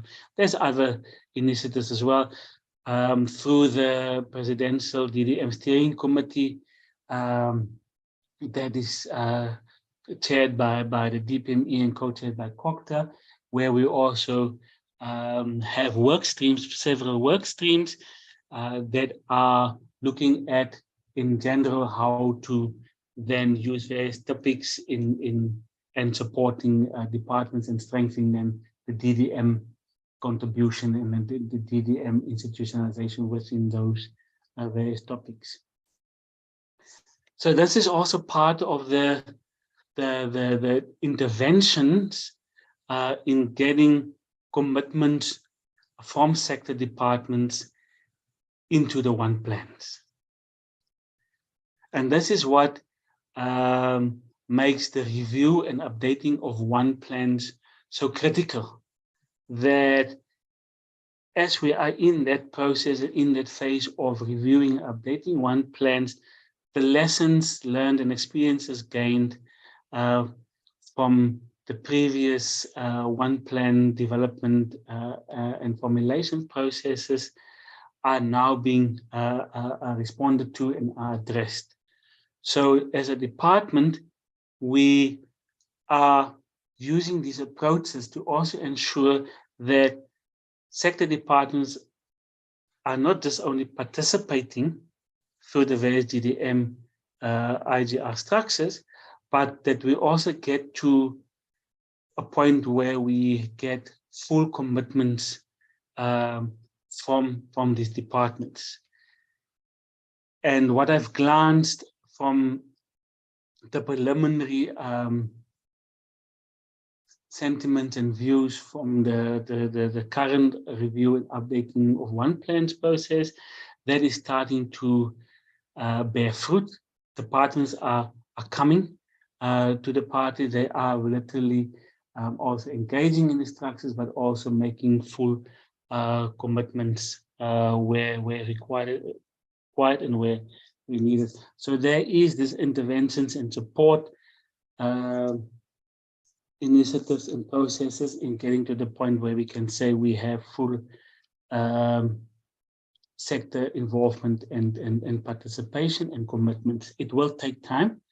I think one of the honorable members did indicate that this is still also as much as we're following a phased approach to the institutionalization and implementation of DDM, this is still also a learning experience for all of us.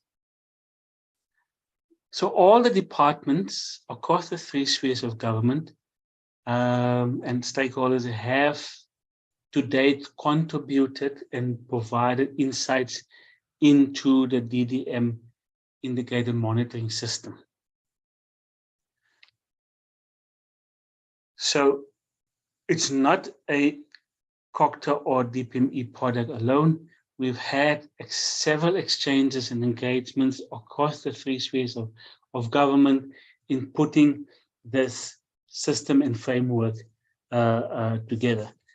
As we speak at the moment, final tweaks and updates are still being made to the system, so we don't have a finalized system as yet, but suffice to say that at the end of the day, all of government will be responsible for monitoring the implementation of the DDM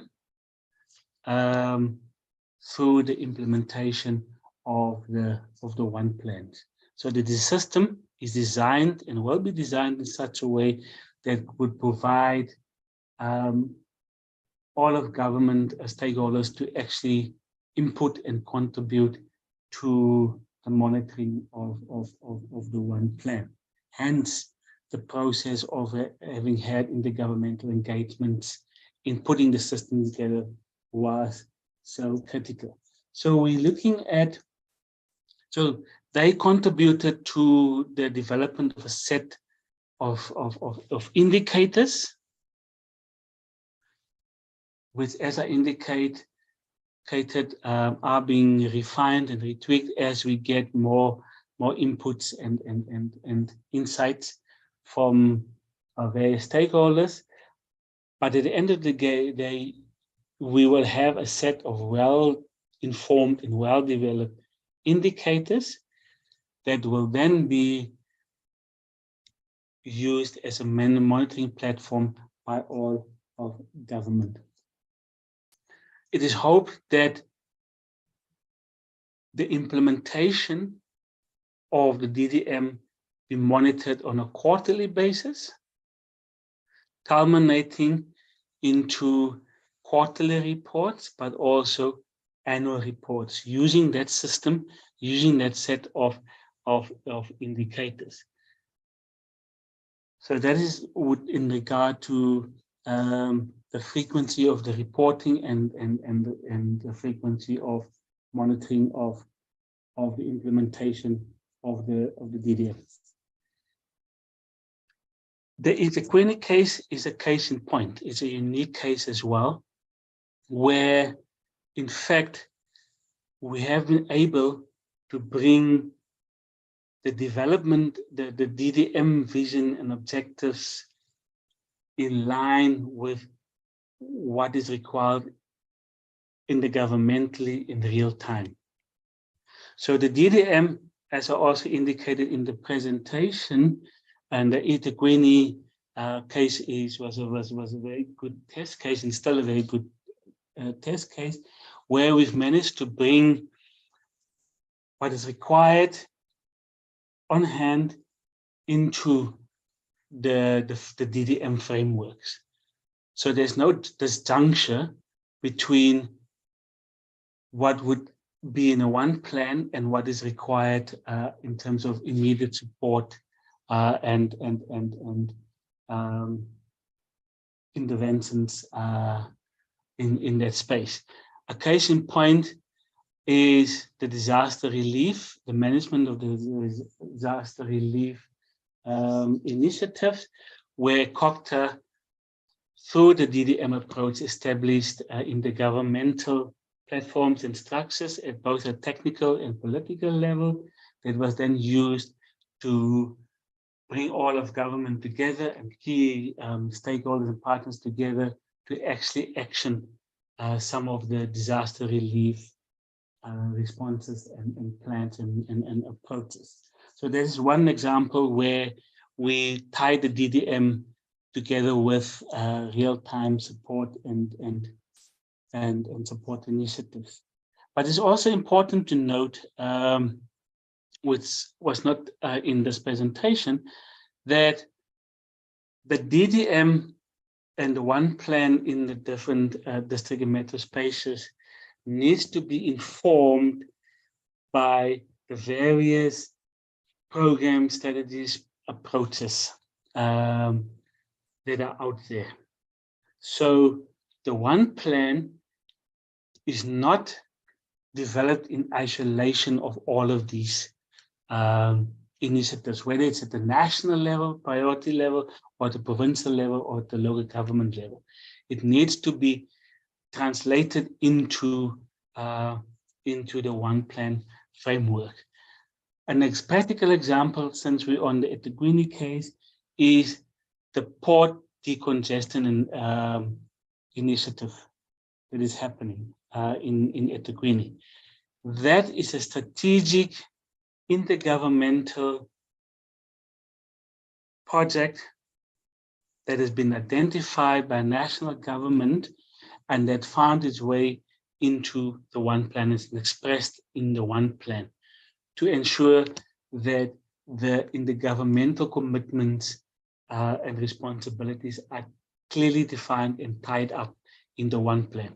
So this is just one example of how current day practical approaches, projects, and programs have been incorporated into a One Plan. So we make it clear to departments and sector departments that those kind of initiatives and programs and projects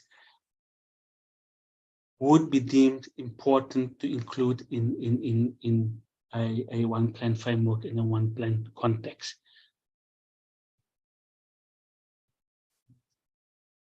So the criteria for the provinces, as much as we focus on the 3 pilot programs or pilot sites, there is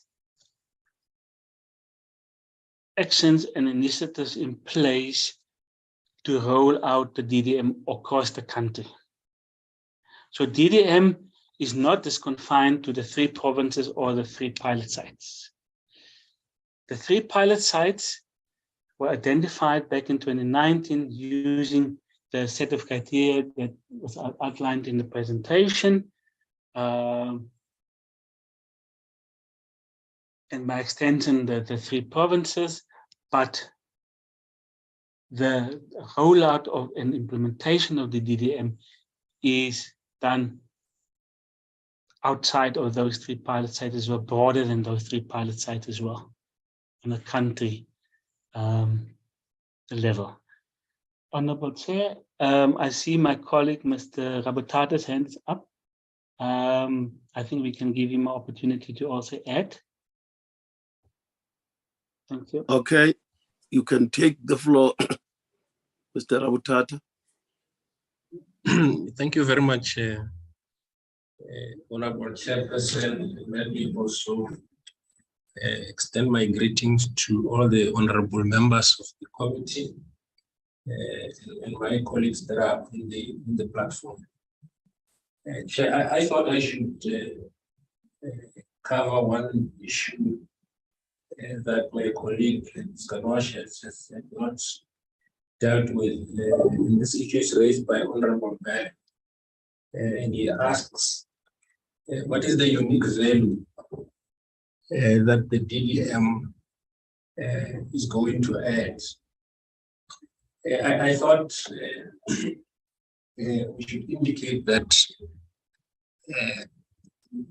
for the first time through the DDM, all 3 spheres of government, including private sector that operates in this 52 district and metro spaces, will have a common understanding of the challenges that are at play in this district and metro spaces.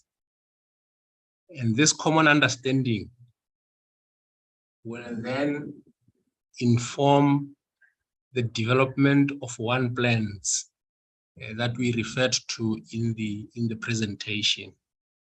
Now, these One Plans are intergovernmental plans jointly developed by the 3 spheres of government for a particular district or metro space. So for the first time, the 3 spheres of government, including civil society and the private sector operating in these spaces, come together to put together a commonly agreed plan.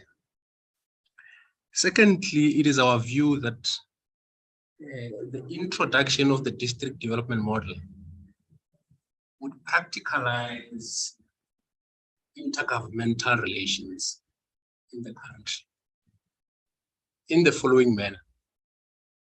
It will facilitate integrated planning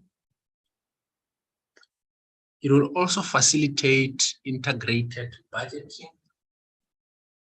And it will also facilitate integrated implementation in this district and metro spaces. And all of these things are going to be will be reflected in the one plans that that we referred to in the presentation. So, Chair, I thought I should just add that, just to demonstrate the value that the district development model will add in terms of how government plans, how government budgets, and how government implements its programs and projects in the identified district and metro spaces. Thank you very much. Thank you. Thank you very much. Mascole, are there no set of minutes that we need to deal with? No, Chair, next week. Okay, thank you. Let me thank the Deputy Minister, the presenters representing both departments for the work well done in this committee meeting. Unfortunately, we have now come to the end of the meeting, and the meeting is thus adjourned. Thank you very much. Thank you, Chair. Thank you, Chairperson. Thank you. Thank you. Thank you. And thank you. Adios, adios, adios, amigo. Thank you. Adios.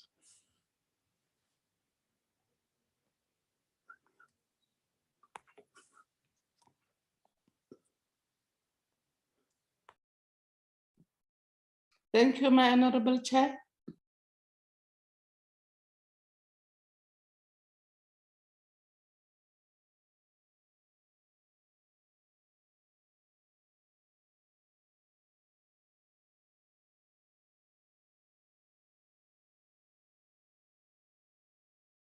Recording stopped.